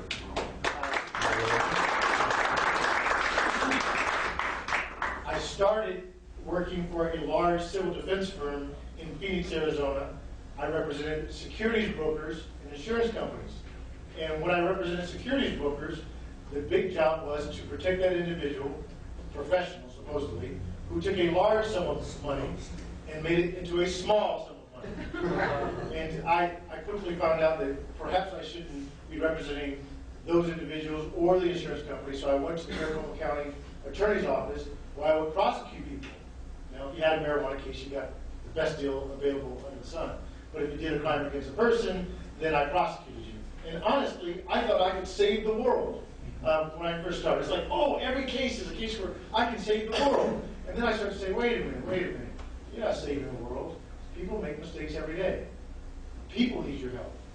And then I went over my own firm. I took the risk. I never looked back. I've been practicing on my own with a very able staff for a number of years. And my office is located in Mesa, Arizona.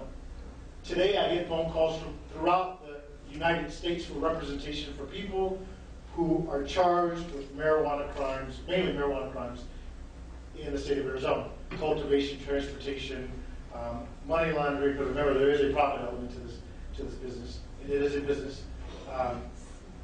So they called me from Chicago, Florida, New York, California, Texas.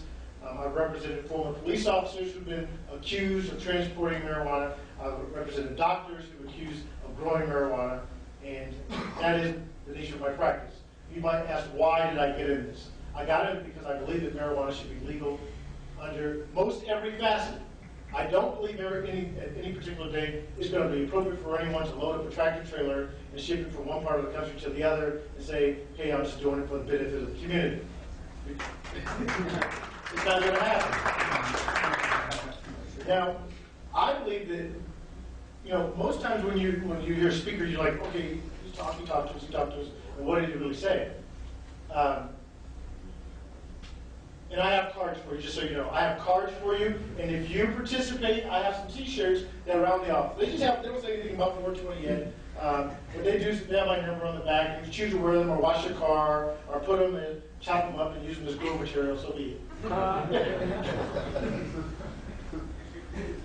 In the law, there's something, this is growing. Have you guys heard of this thing called, they say the insurance rates are too high. I'm going to give you a long way of discussing. Many times when I go to court, in the civil part of my practice, jurors will say, well, I'm not going to rule for your client because my client will be injured, lost a leg. I'm only going to give us medical bills. And I say, that's not appropriate. And they say, because the insurance rates are too high. And there's this growing, there's all this media attention about, hey, insurance rates are too high, insurance rates are too high. Well, on the plaintiff's bar, the plaintiffs being representing individuals, what they did is they came up with a trial strategy called the reptilian theory. You say, well, what's the reptilian theory? Well, the basic tenet of that is you only care about it if it affects you. And so what they do is the plaintiff's bar will tie into the juror's reptilian brain. Running a red light doesn't mean anything. Unless the person who's going to run a red light, you put it back on the street and run into a family member of yours. Oh, now I care. Maybe they shouldn't have run the red light. Well, here, most people, when you speak to outside the marijuana community, will not care that you want marijuana to be legalized unless it means something to them. Be someone with glaucoma, say, hey, aren't you tired of spending $600 a month for pharmaceutical medication? Wouldn't you like to relieve that pain? Well, I don't want to be smoking that marijuana. Well, have you heard of a vaporizer? Well, I don't want to ingest that way. Have you heard of butter? Have you heard of honey? That's your opportunity to educate them in a very sober manner. And what you'll find is these individuals will come around and move away from the pharmaceutical pills and come over to like, well, maybe I'll try it, because my daughter did mention it to me. Another thing that, and this ties into the reptilian brain, is that people don't care about marijuana unless it affects their pocketbook in this manner. If you say to them, listen, we're spending too much money on prohibition. Too much money. They say, well, give me an example of a country that's, at least decriminalized it. He says, well, look at Portugal. They decriminalized it. They said, listen, we're going to treat it on some medications like a disease. We're going to get you help if you need. Not saying that marijuana or its use is in any facet of the disease. But whatever it takes us to get there, we'll take a little bit at a time. But in Portugal, they now treat everyone. They don't treat marijuana, they don't treat the same, but if they have a heroin addiction or something like that, they'll treat it. And it's reduced the nationwide cost of, for the other people who choose not to imbibe marijuana or any on pharmaceuticals. Does anyone have a question at this point right now? Okay. All right. There's something called the Arizona Department of Health Services. Does anyone in the, by show of hands, who has a medical marijuana card? All right, ma'am. Did you have to provide, for your medical marijuana card, did you have to provide any kind of information? I had to, for my card itself, Yes, ma'am. I had to provide my birthday. No, it's okay. Here's a T-shirt. It's okay. Here's a T-shirt just for participating. There you go. If he doesn't big trade with someone who does. Sir, what did you have to provide? I had to provide the information that I intended to cultivate. Okay, there's a T-shirt. See, now the hands are going up. I had to provide all my medical insurance. There you go. Ma'am. I had to provide all my medical records and all my doctors and where I know that. Oh, okay. Ma'am? My passport. You have to provide your passport? Is kind of private? Does it say where you travel to and so on? Yeah. Okay, somebody kiss that for us. Very good. Thank you, sir. Ma'am? I had to provide an exuberant fee of $335. Well, I'm going to give you two. Gotta go. Yes. All right. Would anyone in the room be surprised to know that you also had to let them know that a doctor had recommended that you be allowed to take marijuana, right? Now, who in here is aware that, and I assume that this crowd, there are some people who have what are known as plants. Don't answer the question for table, plant somewhere. Some people might have extra product. Some people may believe it's, Prop 203 allows us to give it away for a donation. Some people may have known of people who use Craigslist or other avenues to get rid of that extra product. How many people here are aware that the typical practice is someone comes up to you and says they have a medical marijuana card, and you get a donation, you use your smartphone and take a picture of their ID. You say you've done that. Do you Do you know that undercover officers have cards? Yes. Under both their name as a police officer and under aliases? Yep.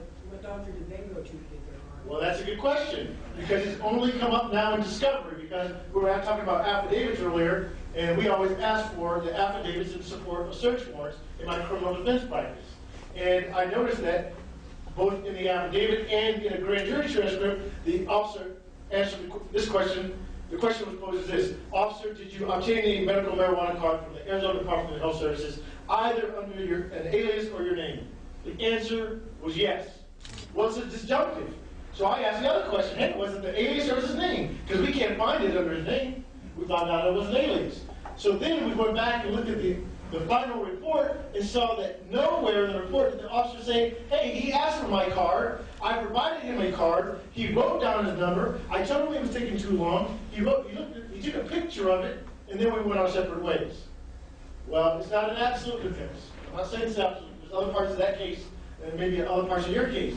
But it is a factor. If you have an iPad, a phone, any way to record it, take a picture of the person who was making the donation, take a picture of their card, and if the first time you ever met them, take a picture of their car as you're driving away.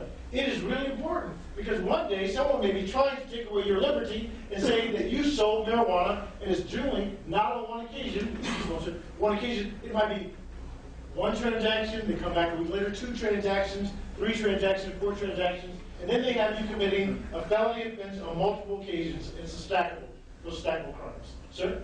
Yeah, when I worked under, I don't care if it's a donation. I don't know how Arizona reads, but most of our state laws read to, give, barter, trade, any way that money changes hands, if it's a drug patient or not. That's absolutely right, sir. You have to be very careful. Sir?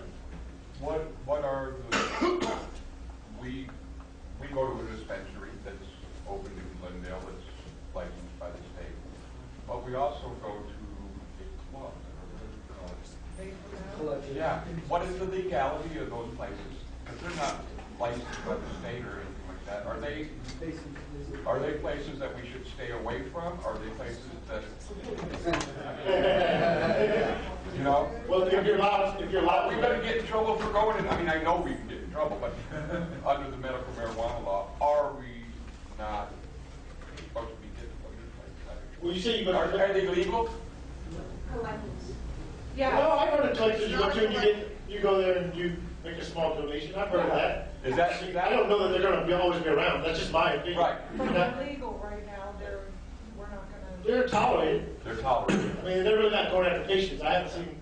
Well, no, we've been to the place and there's been a policeman standing outside. He never bothered us, Right. But we do have a dispensary now that's close by. Okay. But before the dispensary, there was this club place, or whatever they want to call it, collective, is that what they call it? And of course, she gave her a donation, and she goes in there regularly and gives the money, and they give her the medicine she needs. Are we breaking that? Is that breaking the law? It sounds like you're following the law. I had one line in here. Because to me, it's recently in the news, they busted a few of these places over in Mesa. They are going to bust people. And if you look at California, they're going up from the top of the state to the bottom of the state, and whether they lawful under that state's particular law, the feds went after them. They're going to come here. They're going to ultimately, I think, come after them. And when you're looking for an ultimate answer, I wrote something down. If you do it, and you wouldn't be here if you didn't do something related to marijuana, whatever it is. Let's put it out there, right? I mean, I can pick out who I say, oh yeah, you got that good on. It just happens. I've been around it long enough to know. And I want to let you know that my best clients ever are those who actually are defenses related to some type of marijuana.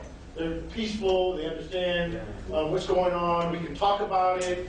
We're thinkers and so on. And we always get resolved. And in my heart of hearts, I know that at the end of the day, if a client presents that way, then the resolution will be better for them. I've been championing the cause and like the 25-mile rule, and it's how it's unconstitutional. And like I say, I've retained a lawyer. I've been talking with a couple others. I'd really like to speak with the activists. Yes, sir. Yes, sir. Just so you're aware, I think that what MPP and Mr. Meyer sitting at the back did for the state in getting Prop 203 passed was a significant hurdle.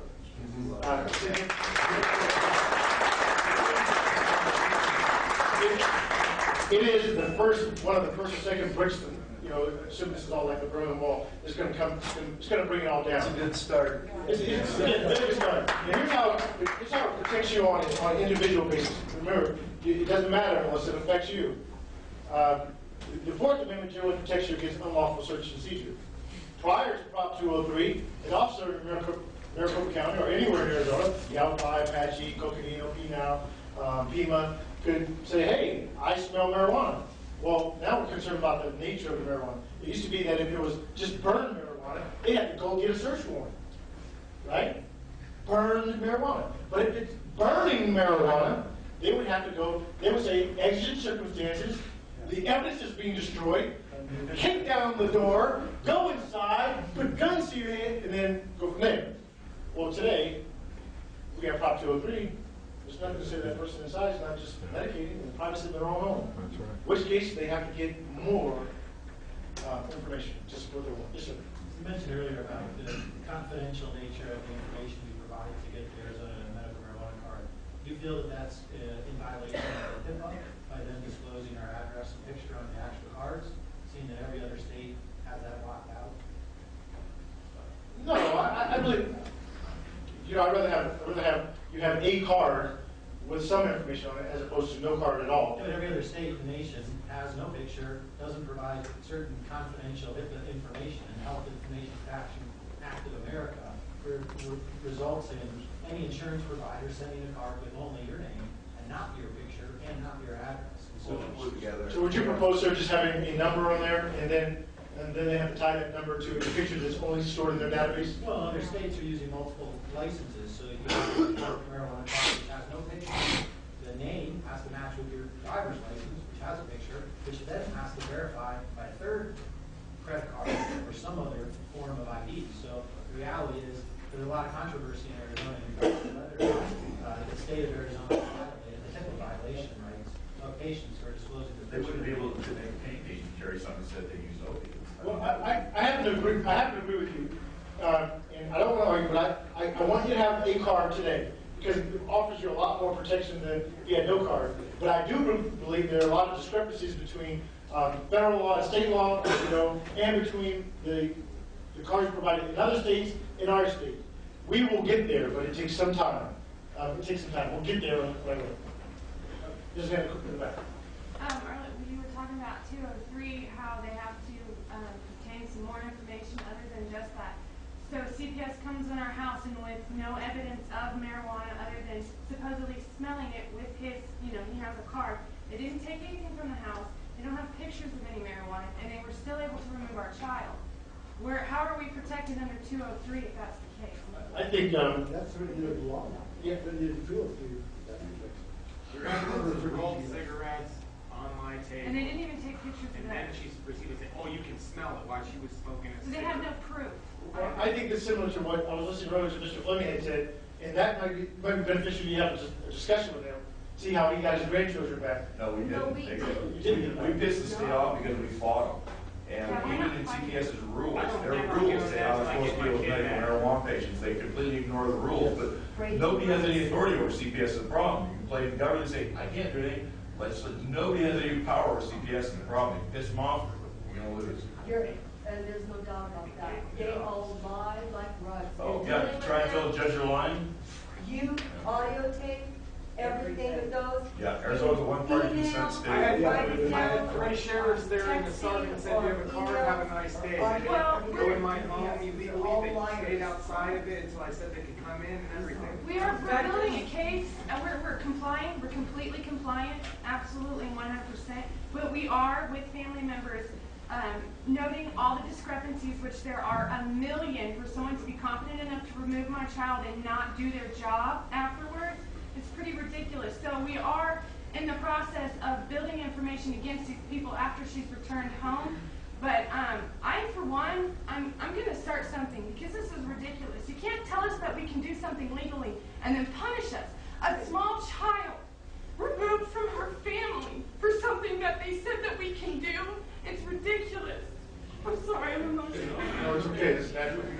in the so-called interest of the child, yeah, right. Yeah. Right. She's going through so much worse than normal as a state kid. and its nation.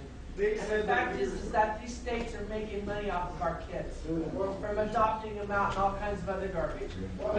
We have a group of people up in Washington State right now that act as a board that is allowed to go in and supervise different facets of government so that they can make sure they're not corrupt. Well, we've got problems here in the state of Arizona. We've got corrupt cops, we've got corrupt politicians. It's all over the damn news. We have corrupt plumbers too. CPS and all the rest of them shouldn't have the damn power that they have today. It sounds like that might be a good avenue for a civil case with a lawyer who practices. There are lawyers who sue CPS, particularly in those cases where CPS causes grievous harm to a child. The problem is, the case with the lady who took care of the foster home, took care of our kids for their 20 years, like 300 foster kids.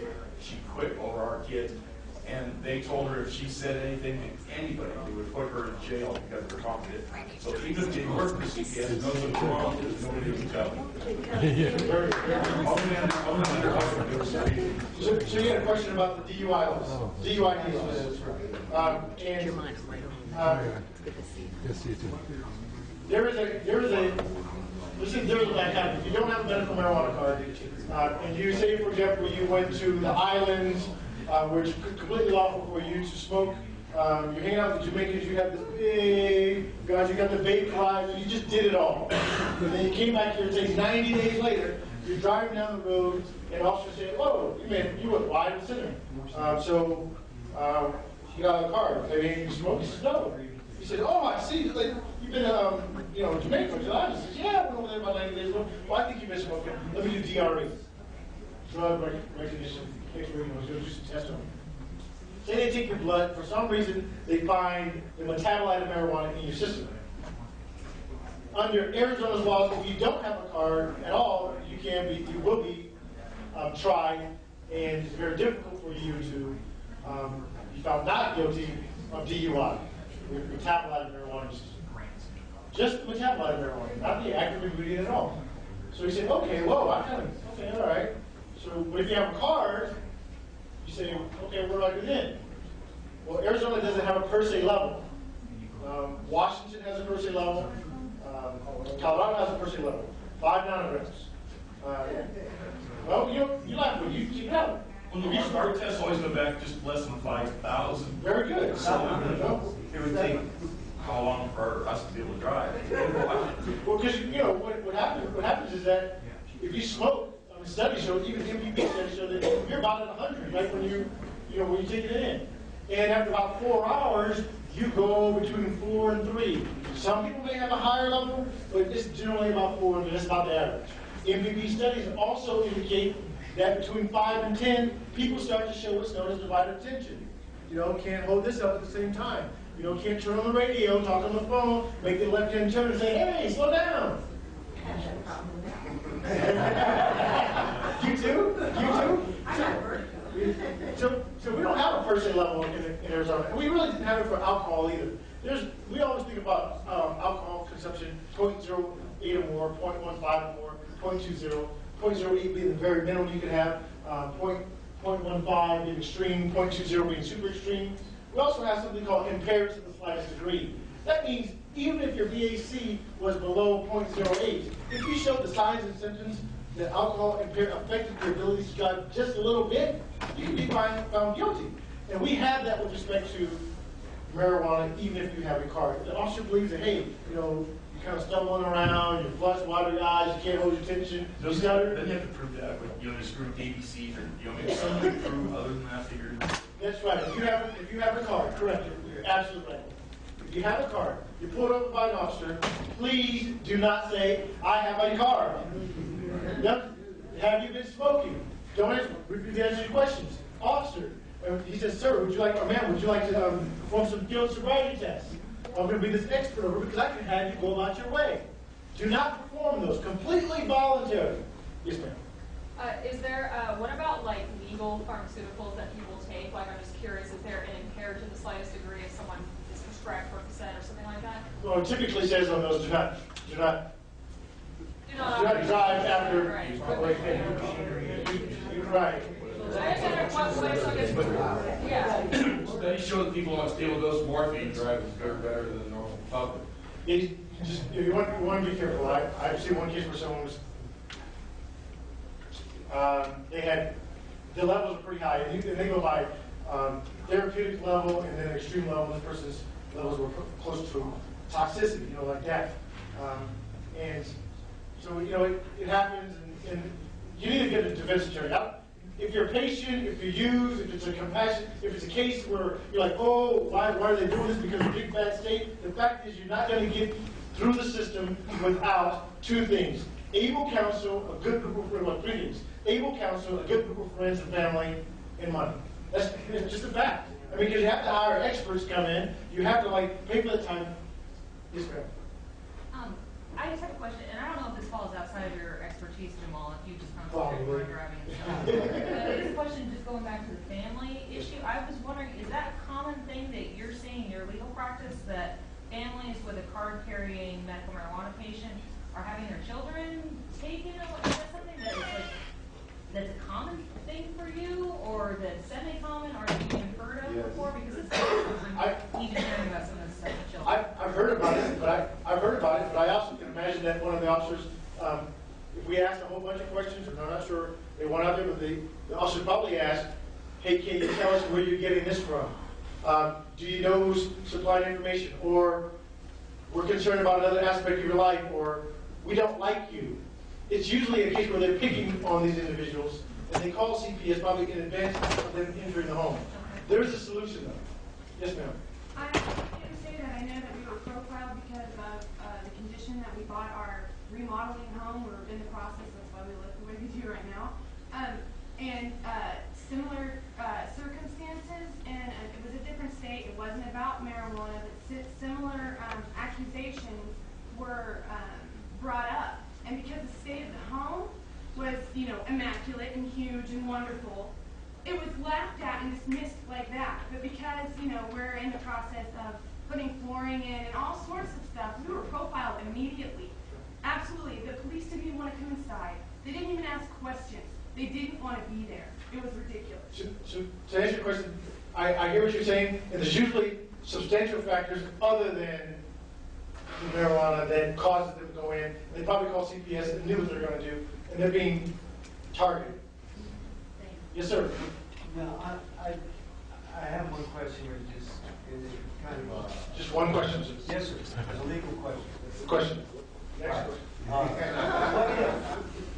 What if the legislature outlawed milk tomorrow? It's not facetious.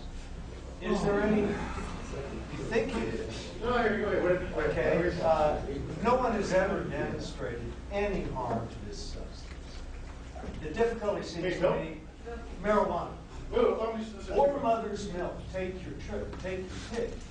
But I'm saying that appears to be no defense against the law. Let me ask you as a lawyer, if the state legislature outlawed milk tomorrow in Arizona, does the stupidity of that offer any defense or not? It appears that it does not. No, it does not. And first of all, I don't agree with you that if we're talking about cow's milk, there are harmful effects of cow's milk. Mother's milk, all good. I get your point, because I was going to say we have to make sure that we're talking to others, that the analogy is really strong, so that they can't disrupt it. We're on the same side. Yeah. And I agree with you. But that also goes back to the other question you asked about the idiocy of our DUI laws. If you had been smoking 90 days ago, and now they say, listen, you have the inactive ingredient in your system, they're simply punishing you because it's established, because you used it at one particular time. And the recent Arizona Court of Appeals opinion said the state has such an overriding interest in protecting the driving public that it's okay to prosecute those individuals who may have used drugs at one time. I have one question. Yes, sir. Before we go. Just to clarify on this, just in your professional opinion, I don't think it was the question that they had about collective as opposed to going to a dispensary. In your opinion, it's better for them to go to the dispensary, just right off the bat? I don't want to take a business away from anyone.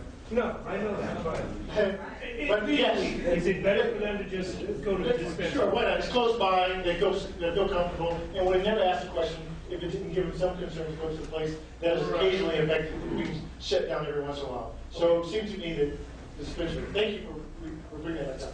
Yes, sir. Of all your clients and so forth, how common is it for the individual has been charged to lose firearms? And does this complicate your life, and does it bring in the feds as well? And is there a defense against that? Good point. Good point. I write in my fee agreements, and this fee agreement is usually just a contract between myself and the client, but I write in there, I do not handle return of property. Here's why. I can get back all the money they took. I can get back every car they took, right? The main thing is to make sure that you can see the sunlight. I protect your liberty interest. Recently we had a case, we got it suppressed, all the evidence suppressed, and the police officer upset, several pounds of other substances, honey oil, hashish, and so on, suppressed, unlawful entry, and the client wants an AK-47 back. Well, no, it's never been fired before. He's entitled to it back. But think about me going to the judge with the winning argument just a moment ago, and now I'm saying, hey, can you give us AK back? Well, I know that judge is saying, well, what if this AK ends up on the street? You know, the police have an issue.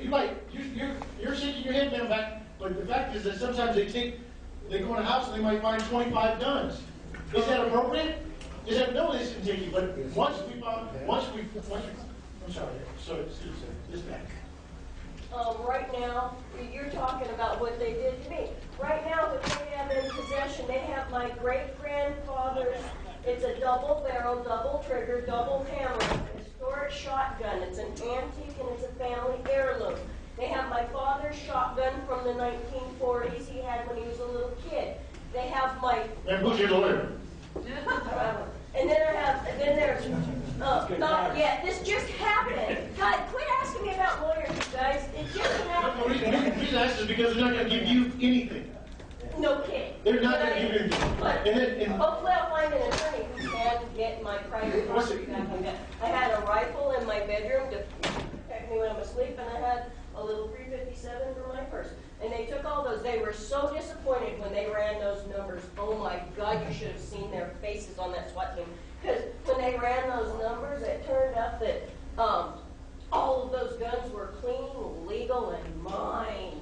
And so, why should I let the police keep my guns and sell them, or possibly use my rifle to kill someone else, like that war hero, Jose Guarina? I got the same SWAT team he did. Well, when I was this gentleman asked about return of the property, sometimes just protecting the interests of the individual is such a great endeavor that we just bifurcate. We do that. That's our primary focus.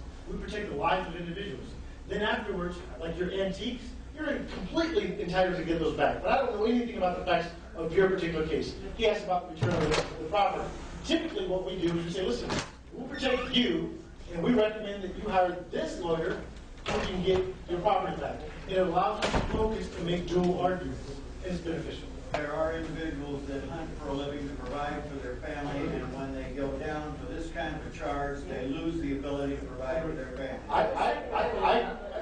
You don't lose your First Amendment right if you get arrested for weed. No, I'm not saying that.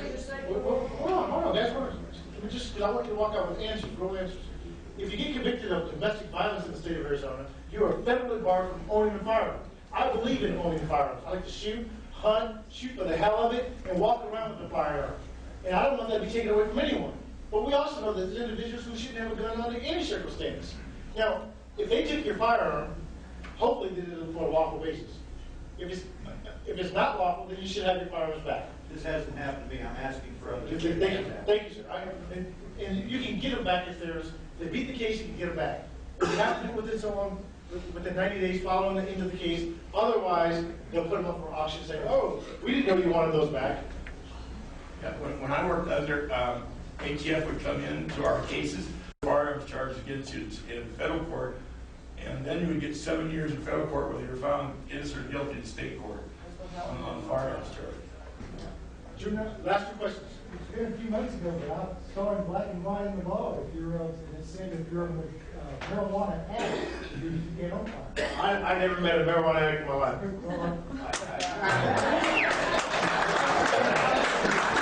I'm with you. Drug courts. Last question now? Yeah, I would like to ask on another level, there's a law being introduced right now, that are direct violations of the Arizona Marijuana Act. How do patients handle that if they get caught up in that? I mean, who's there fighting for these, you know, it's violating the Fire Protection Act, and it's violating the Arizona Medical Marijuana Act. Kimberly Yee has introduced 3 bills, and all 3 of them violate the AMMA. There are going to be people who try to take away the benefits which are so hardly fought for under Prop 203. But there's, just because someone makes the allegation or the attempt, doesn't mean that that particular bill will go through. And you can win over the next generation, the next series of voters, if you continue to do the following. I believe that you should do everything on a legal, lawful, quiet, and need-to-know basis. Don't share with anyone who's out in the industry. Just follow the law. Additionally, to the extent that when you talk to people who are outside of the industry, if you always have that sense that, hey, I want to keep kids kind and cush-free. That's all they really want. Regulate it, tax it, keep kids out of it. We know kids are going to get to the drugs. They always have. However, if it's your intent to make sure that it's we keep kids out of it, I think we'll start to win over more and more people, and you'll find that we really have to worry about it. Finally, let me say this last point. I think you're cutting me off. There are substantial evidence on the federal level to just deschedule it, because anything that you do at the state level really does not matter, in my opinion. It's the feds where we need to be going at. Call your legislator, call your senator, keep pushing, and we will win.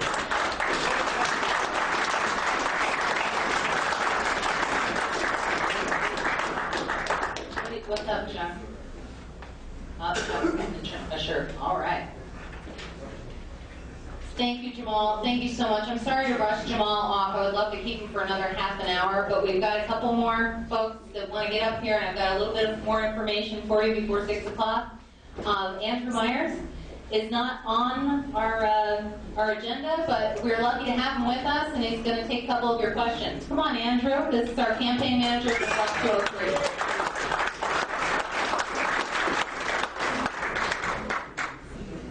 Hey, everybody. This is really exciting to me because there's a lot of unfamiliar faces to me in the crowd today. I've been around for a little while after I got the law passed and then worked on the rules.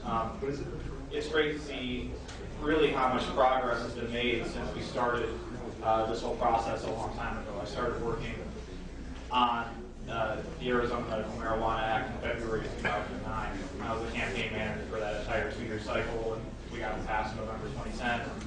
Then I started an organization called the AZMMA, which was around for a short period of time. The main function was to make recommendations to the Department of Health Service about the rules after the law was passed. The vast majority of the recommendations ended up getting implemented, which we think was really positive. Unfortunately, we haven't seen that regulated structure come forward yet because of a lot of the things we've been talking about today. And that's really what I want to talk about, is what's next. Prop 203 was never meant to be a panacea. It was never going to solve all of our problems. It's a first step down the road. And I really like what John said earlier today. I think John was probably, of all the people I heard today, John was most on point. Because it's a 3-legged stool that we need to be talking about. We need to be talking about medical marijuana. We need to be talking about tax and regulation. We need to be talking about industrial hemp. And the reason why we need to be talking about all of them is that we need to start a rational conversation one way or the other. And I read a news article today that was really encouraging to me. Kentucky's senators, both of them, U.S. senators, both Republicans, are sponsoring industrial hemp legislation in the Senate. How exciting is that? That we're seeing national Republicans, and let me remind you, one of Kentucky's senators is Mitch McConnell, who happens to be the minority leader, and he says no to everything. So if he's saying yes to industrial hemp, we're really making some progress. We're moving the issue forward. And the beautiful thing about that is, we all know, when you can start having a conversation, if it's industrial hemp that opens it up, and they're scared to death of any sort of actual marijuana, but they start understanding your argument on hemp, it opens the door to have the argument on everything else. And the most important thing that we can do is we need to get out there and start talking to people. You know, I'm not a marijuana activist by trade. I mean, a little bit about myself. I'm from Illinois. In 2004, I worked on Barack Obama's Senate campaign. After that, I was a speechwriter for Governor Napolitano. Then I was political director for a fairly prominent political organization here in the state before I took over the Prop 203. So my background is in moving issues forward and affecting change in the real world. And we are so far behind the public opinion on this issue now when it comes to the laws that the only reason why we're there is that no one's willing to stand up for it because of the fear. And we're allowing ourselves to be closeted more than we really ought to be when it comes to these marijuana issues. We need to be attending these committee hearings of the legislature. We need to be going to our town council meetings. We need to be talking to our congresspeople. We need to be making sound, rational arguments about this. If you want it to be about industrial hemp, if that's your passion, that's great. If you want it to be about tax and regulate, that's great too. If medical marijuana is your issue, talk about that. We need to be talking about it across the board. Now, I don't want to talk your ear off. I just really wanted to be here as a resource. There's been a lot of questions about the law, about the rules and things like that, and about the process and how we proceed. Any questions that you have for me, I'd love to be able to answer them. Yeah. Can I sit down in front? Is that okay? I'd like to have more of a conversation with you. I feel weird standing up. Are your future plans going to include addressing the conflict you have in the criminal code in the city? What? The question is the conflict in the criminal code. What the criminal code directly conflicts with the AMMA. And a lot of times law enforcement is interpreting the criminal code as the law of the land and not the AMMA. Well, what we have broadly, I mean, and we made changes, we made small changes in the criminal code to make it match up with the AMMA. The truth of it is that the strategy that's being adopted by a lot of legislators and a lot of law enforcement is basically pretending like Prop 203 doesn't exist, prosecuting on the basis that it doesn't exist, hoping they can get plea bargains out of people that they're prosecuting, and then trying to make the law look as broken as possible, refer it to the ballot, and try to make the case that this is a disaster and we ought to repeal. That's the grand strategy, because they know they can't win the actual argument. And that's why it's so important that, you know, the argument about talking about jury nullification, don't take a plea bargain. Like, it's scary. It's scary to get arrested, but that's their weapon is fear. They want to make you afraid. And you can't be afraid. And you know that you're right. You know that when you get in front of a jury of your peers that you're going to be able to convince one of the 12 that what you're doing isn't harming anybody. And I don't think that in a lot of places in this state, that 12 rational human beings are going to put somebody in jail for marijuana possession. A lot of times they'll push that and they don't have a case, they'll dismiss for it goes to. Exactly. I mean, you need to stand up to these prosecutors. That's the hard part. I mean, it is the hard part, isn't it? Is that, you know, you have to put your own individual life on the line a little bit. You know, you're risking your freedom in a way, and that's a scary thing. But the truth of it is that it's never going to stop unless we stand up to these people. And we need to make the stand on the criminal justice side. And if they're going to ignore the law, we need to fight it. We need to file civil lawsuits. You've got to fight this every step of the way. I mean, God bless the ACLU for jumping in on our behalf, because they did some amazing work. They were there to provide the organizational muscle and the resources and the legal expertise to really win this case for us, first in federal court and then state court, to actually move forward the implementation. And thanks to their efforts and the efforts of a lot of other people, you know, we're finally seeing regulated dispensaries opening up, which is a huge step forward. And the reason why the regulated dispensaries are such a huge step forward to me is it shows that middle third of people.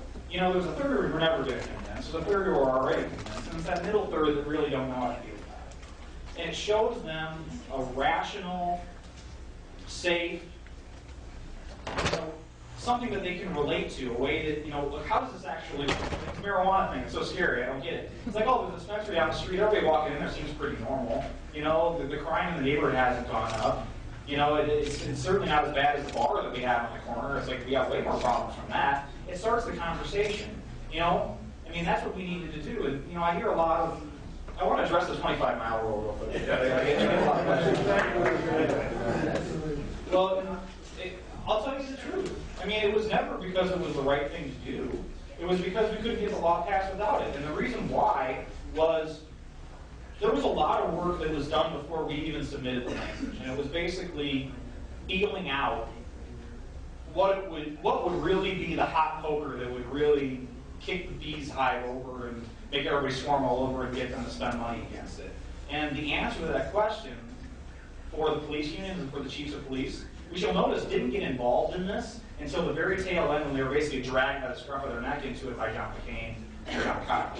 We did not get any sort of organized, sustained opposition to Prop 203 from the police. And the reason why is because we put the 25-mile rule in, which would limit urban cultivation in the long term. The thing that they were most concerned about was large home-based growers in an urban environment, and that causing a problem with break-ins and violent crime would result.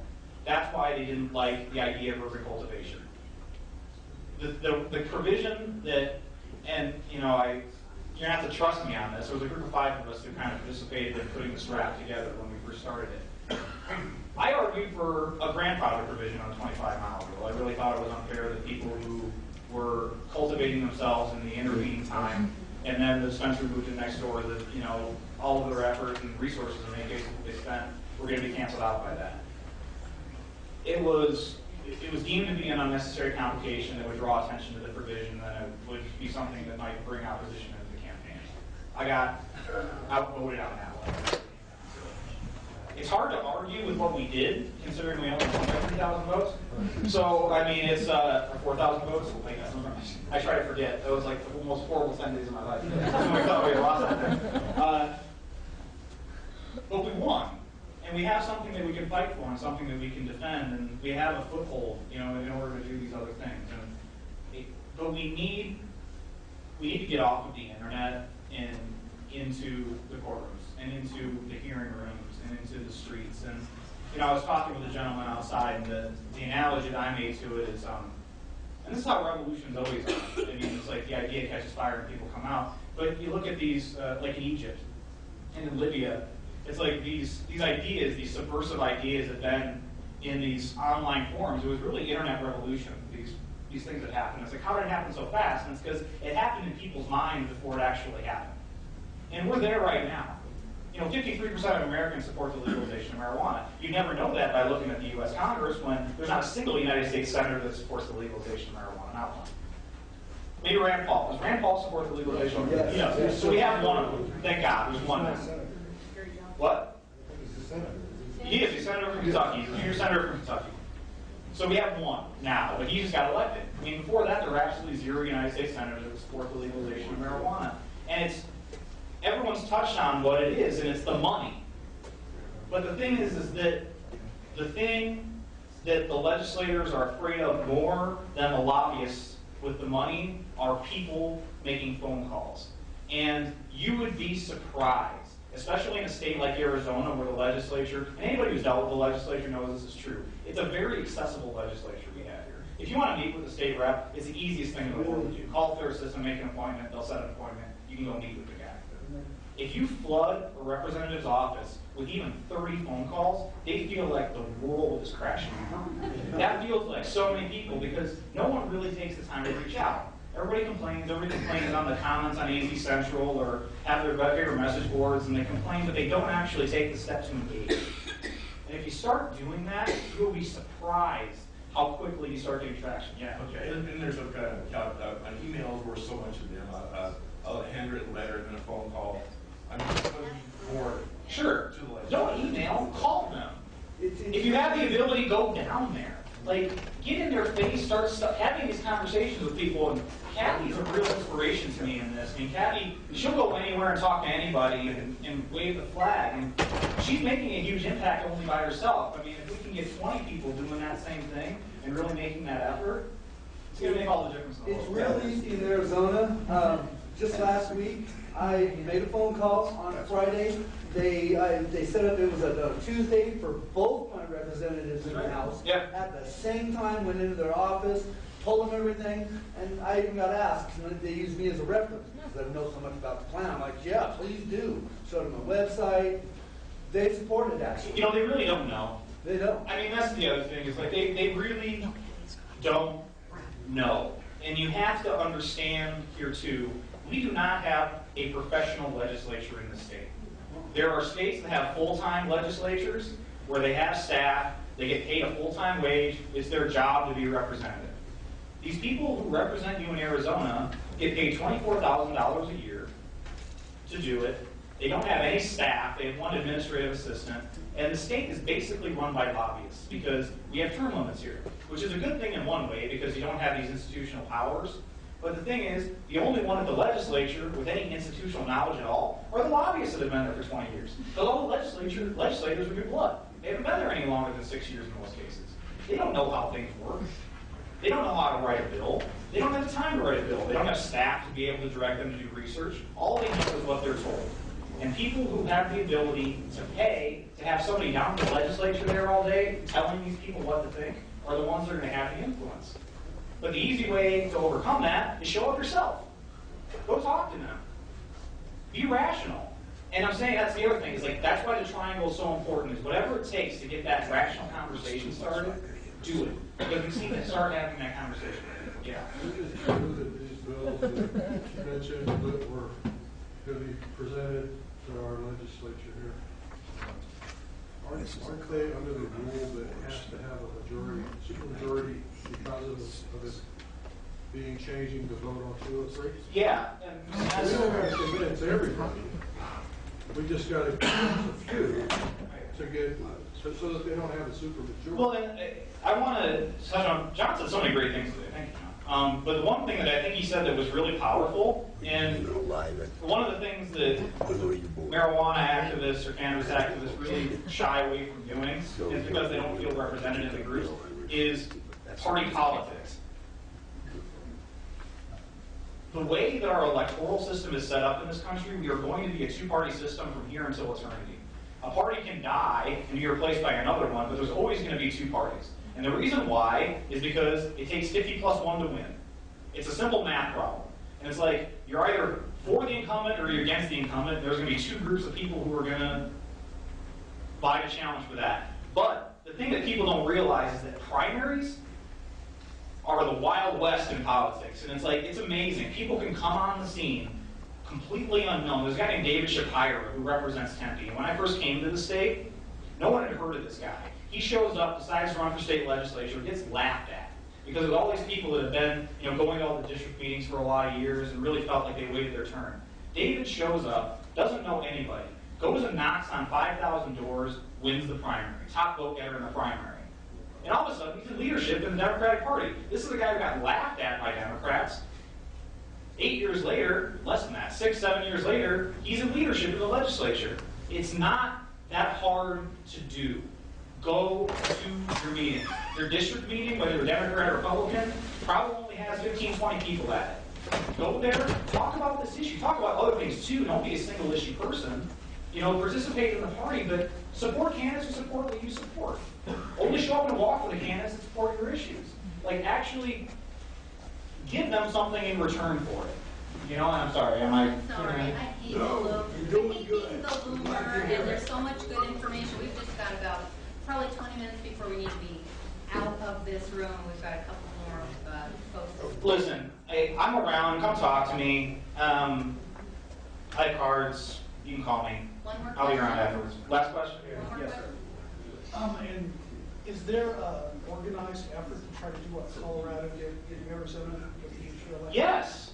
You know what? I just got an email. Did you get the email from MPP? Did anyone in this room get the email from Rod Campia at MPP? Doug did. You did. Great. Oh, okay. Well, they're setting up a summit meeting, actually, with the idea of putting something on the ballot in 2016. And the idea for the reason why we always want to do it in a presidential year is because progressive turnout is so much higher. Like, we have a much higher possibility of passing things that are related to this issue in a presidential election year because of a higher turnout. More independent voters vote in the presidential year than they vote in the congressional years. So 2014, not a good year for cannabis-related things. 2016 will be a really good year for it. So yeah, talk to me afterwards. Thank you so much. Thanks for coming out and making the trip up here a lot of guys. Really appreciate it. I have another announcement. Oh yeah, no, I mean I'm a consultant. I'm available for help if you guys need help. If you need help with anything, if you're in the industry, or need help with legal advice, organizational advice, any of that stuff. So I'm supposed to plug myself in. So hey, thank you everybody. Okay, we have former Arizona legislature woman here. She was very kind to come out and support our cause. Deborah Brimhall Pearson is with us today.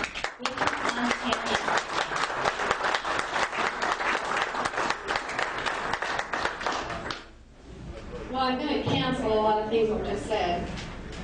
We're not idiots at the legislature.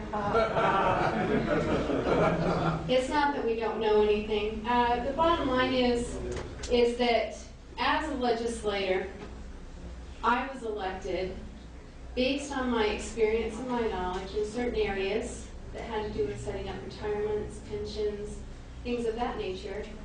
And I was able to campaign, and I was able to have a grassroots organization that was frustrated with what was happening with insurance, pensions, retirement, things like this. And because I was able to get them to the polls, I was able to be elected. And then do the things I did for state retirement issues and for state employees in the retirement programs. And rewrite some of the law that I am capable of writing. So the bottom line for what I want to suggest to you. When I first started in politics, well, I was actually probably conceived in politics because my family had been territorial legislators or sheriffs of this state. So the bottom line for me, when I personally stopped fighting my family about my responsibility to engage and be involved, was the feeling and the sense of frustration that I knew that I had to make a difference. And when I got involved with Ronald Reagan's campaign, everybody told me I was wasting my time. He wasn't going to win. The machine had already made its choice. When we dealt with the press, everybody said, the press will beat you, the press will beat you, we won't have enough money, we won't make the money, we won't be able to raise the money to be able to win this campaign. Does anyone know how Ronald Reagan won? He was outspent. He was not the machine's choice. He was not supposed to win. Does anyone know how he won? Grassroots support from radio shows in California before he was governor. It wasn't so much any kind of radio or any of that thing. He had right-wing stuff when he started with grassroots. He did have some, but they were considered crazy, you know, that weird extremist group that's over here. And so some of those radio stations were laughed at, mocked, made fun of. Kind of feels familiar? So when I ran, I had already successfully been a part of an incredible grassroots effort that set a precedence that shocked the world. It really did. There were people in Europe, because I have also been an ambassador to Israel and to Korea, and they were talking about us electing a movie star as president. They were shocked. So the bottom line is a grassroots effort, and I want you to listen closely to what Kathy's saying. We had strict dress rules, we had strict presentation rules, and we made dang sure we didn't do anything to discredit our fight. We worked hard to be a perfect picture of exactly what we wanted to present. Now, I'm going to tell you 214 is going to be a dangerous year. The gentleman that just spoke said 214 is not a good year for anything to do with cannabis. Guess when the ballot measure they are now running will be on the ballot? 14. Guess when you're not good at getting your votes out? 214. Why is this being done? Because they know that. They know you won in a presidential year and 214 is not. This is a scary year. So if you don't organize behind Kathy and you do not get strong now, and do something about getting your votes out, 214 will change this. I promise you that. I also want you to know, when you talk to your legislators, the number one thing you do not do threaten, intimidate, bully, badger, let me tell you why. We never see them. You send anything with swear words, any type of badgering or bullying, it goes straight to security. We never see it. We never get it. If it sneaks through, it's very rare. And guess where your name is then placed? You have now threatened an elected official.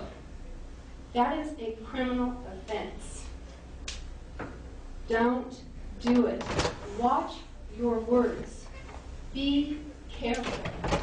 Write things that are anecdotal, but when you go to the legislature, do not use anecdotal. They don't have time. If you have not convinced your legislator before you go before that committee that you are of sound mind, a responsible person with evidence behind you, facts and figures to support what you're saying, and stories of personal identifying, connecting to their heart, when you get before them, you are wasting your time. When you go before them or you go to a committee, what you're doing is you need to show numbers. You need to show and be there, to be the face they have to look at. And you're letting them know you're there. Bottom line. And the second thing, when you write, please make it short. I was receiving emails, phone messages, and letters in the wagons. So if it was more than a page long, I handed it to staff. And my staff had to read these things and give me a synopsis or a scorecard. No's, yeses, so forth. Okay? Or couldn't figure out. And one of the things that happened to me as a legislator, I want to introduce my son Canyon. When he was a small child, well, he was also conceived in politics. As a matter of fact, I was protesting the firing of a teacher, standing out in front of the school with a sign, and he's out front. And so then, when I was homeschooling him at the legislature, I made front page about this legislator homeschooling her child at the Arizona State Capitol, and that she had her own personal page, and staff that was running around the Capitol picking up amendments and things of that nature for her. He really learned what politics is all about. And in my office, he would sit there, and his desk was here, and he would listen to my staff meetings. And one day he says to me, after I went through these phone messages, and I said, get a hold of this person, get them to help us on this issue. Have them address this constituent need. Write this letter to this person, have them address this, and help me get this constituent some help. And then I would go on down through the line. After these hour-long meetings of going through these kinds of things and assigning staff to the different things I needed taken care of, now left. And Canyon's sitting there staring at me. And I said, what? And he said, you're not so smart, you just know who is. Bottom line is, there is no way life can give me all of the knowledge that I needed to be able to be the expert in every area that state law impacts. It's not that I'm an idiot, it's not that I don't know anything, it's I don't know everything, but the key is knowing who does. Now, I want to ask you, if you have a crisis in your life, do you go to the person you know and that you have known your whole life and that you are close to and that has been there with you through a lot of things, or do you go to a total stranger and have the same confidence and knowledge of what they're going to say to you will really benefit this personal situation you're in? Then ask yourself, who is a legislator going to trust? A law enforcement person or a person with a rap sheet a mile long about marijuana? Seriously? When law enforcement tells me they're there to save the public and protect the public, and that this drug is a lead drug to heroin, and I have someone else saying to me, this drug saved my mother's life, but I have a rap sheet a mile long. Who is the most credible? So be sure you put the name and the face out there that helps a legislator. And when people called me and said, I want to volunteer for your campaign, I want to help your campaign, I am a biker person. And the bikers showed up for me big time, huge. But I had to tell them, dress appropriately, represent me, not Harley, work for me, not promoting Harley, or don't come. Please, I need votes, not increased Harley sales. Great. All right? So the bottom line is, then, when they came to me, they had been in my home with their phones. They had been at my campaigns, helping to put up signs, traveling from Winslow to Casa Grande, putting up signs until all hours of the night. They were at polls, handing out cards. Now, when they called me and said, Deborah, I need you to listen to what they're doing at this bill that this person thinks is important and feels strongly about, I need you to talk to them. I need you to help them to understand the truth of what they're being told and that their heart is being manipulated to believe something that's not true. Now, when I go to a police officer and I've got that evidence and I say to them, answer this. Tell me why, when I am 170 pounds and never taken a drink in my life, I am more incapable of driving than my father, who's a seasoned drinker and has had twice or 3 times or 4 times or 10 times more to drink. Tell me how that works. Because all of a sudden then it starts clicking and I start making personal connections that I can understand and talk about and convince someone else about. That's how you help. That's how you are a partner with your legislator. That is how you become their source of knowledge and information. And I want to also now give you some opportunity to meet Canyon. Canyon is a political science graduate from ASU, not his mother's first choice. And he's also the captain of the debate, co-captain of the debate team. And he has won awards all over the country for his debate and his policy positions on such issues that we need. And so, and he has also been one of my campaign consultants and person who has made one of the biggest differences in my campaigns. I just want to let you guys know that there is a future for us in this fight, and I would like to think that I am part of that. And I think that there is a generation coming that is ready to fight for this issue, and we want to do so in a way that's legitimate. I know that one of my biggest concerns as a recent graduate of college is that enrolling myself too heavily in this fight may dampen my future career prospects. I think that we want to make our organizations look legitimate. We want to show people that we are people just like them. I want to shatter the wall, the image of who we are and what we do and why we do it.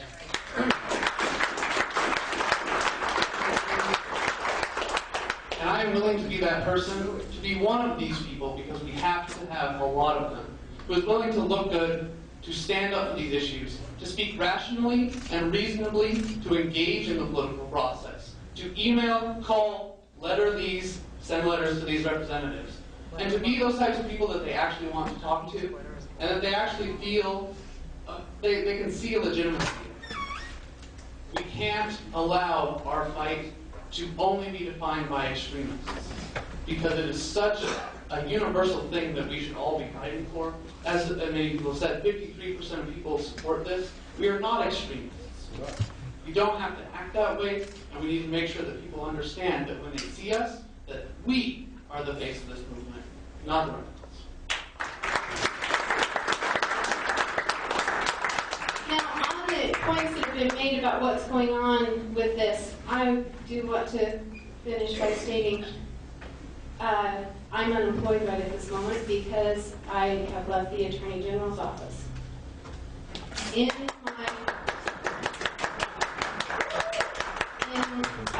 my heartbreak to sit there and watch the strategies that are occurring with our county attorneys to totally destroy Prop 203 and to put it back on the ballot after they have shown how bad everybody in this movement is. It was really, really, really hard for me to watch the strategizing and have to sit there not being very good at being silent. And I want to let you know, this is war, in their opinion. Because and there are a lot of them, it is not about money. You know, people say it's about money. I understand why. The pharmaceuticals, all this kind of thing. I'm telling you, these people really believe this is a danger to our society. I know personally Kimberly Yee. I know her very well. I know John Kavanaugh very well. And he is an intelligent numbers person, a budget person that cannot be beat. He just truly in his heart believes that the demise of our next generation is going to be due to drugs, and marijuana is one of them. They honestly believe and see the cartel and the drugs, and they associate you with them. They honestly, in their hearts, believe they are doing a noble and righteous thing.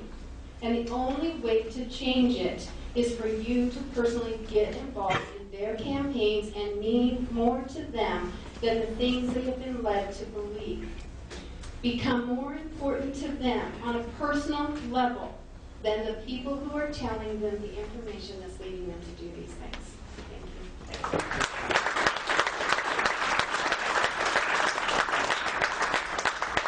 Thank you both so much. It's so wonderful to have the information that they're providing and your guys' support. Just awesome. We have no minutes left. It's over basically, but we have things that we need to wrap up before you guys go. We do have the building till 6:30. So I want you to make sure that you pay attention to the things that you got in your folder. If this is a call to action, there's a million things you guys can do in here. Get educated. There's a million links here. All the information that you guys could possibly, well, there's a million other things you can do. But there is a darn good start in your action sheet. The one thing I want to make sure that you guys know, Norml.org. Has everyone been on CapWiz? Has anyone used the CapWiz? Norml.org. That's the ACT button. When you go to Norml.org, very important. Go to you're looking at the screen. It's kind of on the right. There's a green box. It says ACT. Push ACT. When you go there, you can hook up to every lawmaker, every piece, any media outlet. It's unbelievable, and you can go on for hours. You could spend the week being a cyber activist. And cyber activism, it counts too. It's all action, talking to your neighbors. There's a million good things that you've heard today, but a lot of good information is here. If you didn't get all the pamphlets, they're over there. I want to talk about membership real quick before we wrap it up here too. This is our new card, Norml in Arizona. You get one of these cute cards that provides discounts around town to our friendly businesses and business partners. And, see, sorry you guys, apologies. We got a little off kilter, so I'm completely off. To become a member, you can do that here. You can do that at any state meeting every other month, or you can do it online. We've got it at our new website that is up and running right now, normlinarizona.org. You can become a member. You can buy. Can we buy T-shirts, Mike? Absolutely, yes. Okay, you can buy a T-shirt online if you weren't able to do it today. We are selling T-shirts back there, so when we wrap it up, you guys can certainly get one. We have long-sleeved ones for $25 and regular ones for $20. But when you join and get your basic membership, you do get a T-shirt with that basic membership. I hate asking for members. I hate asking for money. In my opinion, money is the root of all evil, and it makes us fight, and it makes us hate each other, it makes us compete, and I don't like to ask for it. But here's the deal. Your paper in your wallets is the fuel that starts the fire that we need to start to fight back against these lawmakers that are fighting us. So I do have to ask for it. I am asking for it. We have several options with memberships, and you guys can see that's in your folder as well. We also have things over there, I hope in here, how to approach your lawmakers, how to present yourself, so much good information. This lobbying 101 PowerPoint that I printed out, it just has so many great, quick pieces of information for you guys to know so that you can get off and rolling and get some real action done. Again, this here today, this meeting, not the action. You're just listening to us. This is enjoyable. We're all getting some good information. Take what you've learned, share it with your friends, your family, your coworkers. Join, just because, again, your paper provides the fuel for the fire. So, here's the card that you get. And we also have a couple other quick things. Jamie's gone, but he is showing a Code of the West showing is happening. I think it's just in a week or two. Sedona Film Festival. Sedona Film Festival. That information is there on that back wall. And we have Larry here from the Hunger Drive. He's going to say a couple words in a minute, but I would like to just quickly introduce, if we have Eric, we have Chris. Chris, come on up here. Yeah, I'm sorry, you're not getting out of it completely.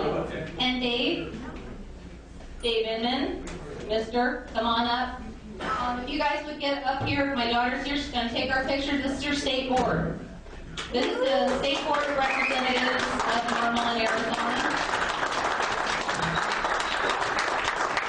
We're happy you were able to come out and support Norml in Arizona. Again, we are selling memberships. We're still selling raffle tickets to this wonderful River Madness poster that we are going to give away here in a few minutes before we leave. And those, we've got Eric down here. He's Phoenix Norml. Phoenix. We've got Chris from Flagstaff.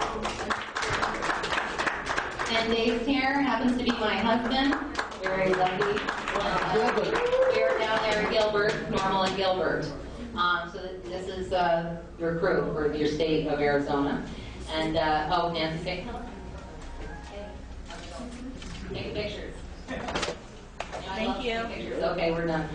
Larry, okay, you guys, we're done. We got one more, I think, was it Larry is coming up to talk to us for just a minute about hunger in Arizona. Please give a hand to Larry. Let's clear the air for a minute.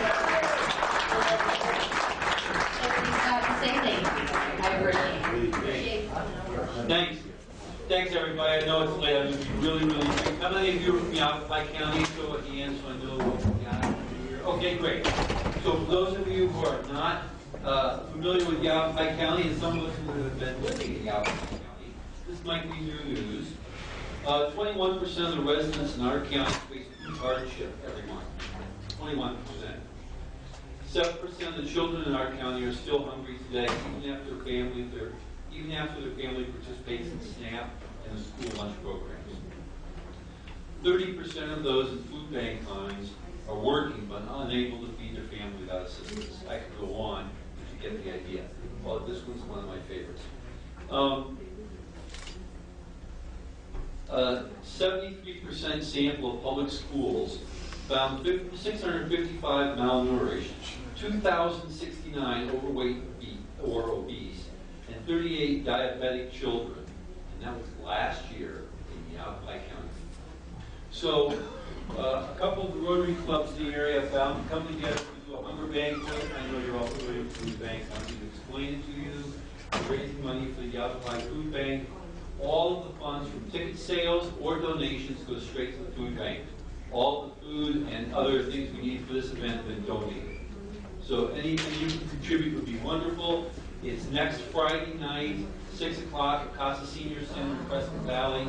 If you don't know where that is, Google it, because I can't explain to you. But I do have tickets, and I'd be happy to take donations too if you just want to throw $10 in the pot and don't want to attend, or $100, not going to attend, that's fine. And thank you for anyone who put food in the box over there. I'll take that to the event also as part of our contribution to the food bank. So thank you very much. Appreciate the work you're doing both for Norml and your commitment for ending hunger locally and in our state. Yeah.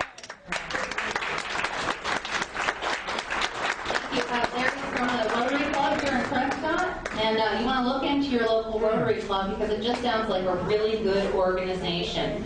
I also did want to make mention of a gentleman Dennis, would you come up for just a second?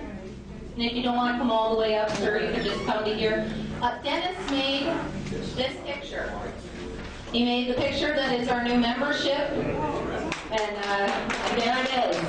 We went all out with that one, man. It just turned out beautiful, and it actually, it made, let's see, good. It's good to get compliments from your fiance. It really made Norml in Arizona look good. So thank you. Thank you so much. Give a big hand to this guy. Thank you. And we had one member, our first member to win a Norml in Arizona membership, John Tessensock. Didn't maybe happen to come? Maybe. I just want to make sure he wasn't here because I have his card. I think that's it. We've got a gentleman here you are making a documentary. Yeah, just a quick announcement. I'd like to gather just people's information if they want to tell their personal stories. I'm just having a sign-up sheet. You guys will find out more about our film project maybe at the next meeting. Okay, but I just wanted to, if you guys are going to be at the next meeting, sign up with me now if you want to have your stories documented. Thanks so much. It's always good to share your story. That's one of the most powerful things we can do is just talk about this, talking about it. I've got a bunch of historical footage that we shot here 25 years ago with activists like Bill Green and Jack Hare and myself and Chuck and Peter and people like that. So if you want to see it, I got it on my laptop. It's pretty cool. That's nice. So that means if you guys didn't understand what happened, Bill Green is, I think, is he still in the house? Bill actually opened up one of the original, I don't know, was he the first one to open up in Arizona? Oh, there was something in 1972. In 1972, but our most recent, yeah, he was here tonight. And so was Pete and Chuck were all part of the old 90s gang in Phoenix. That was our original Norml in Arizona. Right. We were in high times. All right. Well, hopefully we'll all get there. We've got to start somewhere, folks. So thank you for coming out to the historic first state summit of Norml in Arizona. Whoops, we got one more question. Yes, sir. One more way to support Arizona, Norml.org. Go to donate. I may be stepping on somebody else's webpage. Tell me if I am. Go to the donate. Scroll to the bottom. There's a click on Amazon, and Norml gets a portion of that. Excellent, excellent. That's azfornormal.org. azfornormal.org is the regional chapter in Tucson. And they have their own bank account, their own incorporation. They are a regional chapter. So no, you're certainly not stepping on anybody's toes. We are all Norml here. Yes, Pete. I'd just like to say before we break up, I'd like to see this organization playing the morality card. Now, morality has got a bad name because people have been waving the morality flag, but the horror stories we've heard, at least a dozen here this afternoon, the law itself is immoral. Yes. Right. The law itself is immoral. We're not the bad guys. People smoking dope are not the bad guys. The people telling lies and injuring others with no cause, those are the bad guys. The people telling lies, and we've got to... It's criminalizing us. Yeah. We've got to reverse the tide of propaganda. Right, we've got play the morality card. We're not the bad guys. We're fighting the good fight. We're fighting the good fight. We're fighting for life and liberty, and that's something everybody should remember. And when you go to see your lawmaker, let them know we have a lot in common. You know, we're fighting for life. We're fighting for liberty. If you have a respect for life, you tell your lawmaker if they have a respect for life. This is a plant that never killed a human being on record, and you can't argue with that. Yes, ma'am. One of the things that I would like to request when you guys put all this stuff on your Facebook page that I find terrible myself. What you talking about, ma'am? What I'm talking about is showing the abuse, showing pictures of abuse, showing pictures of people dressed down to almost nothing, smoking, getting high. Oh, like it's all a big party, just nothing but a big party. It's not a party. That's right. It's medicine, and doing that shows the other third picture, the other 2/3 that we're trying to preserve, that we are just a bunch of dopers. Just a bunch of partiers. Have morals on the Absolutely, absolutely. They're here fighting a good fight. They're fighting for life. Prescription drugs and alcohol are killing people, and this doesn't. We're fighting the right fight. So thank you, everybody, for coming out. Thank you to those of you who are thinking about starting a chapter. Thanks so much for being normal in Arizona.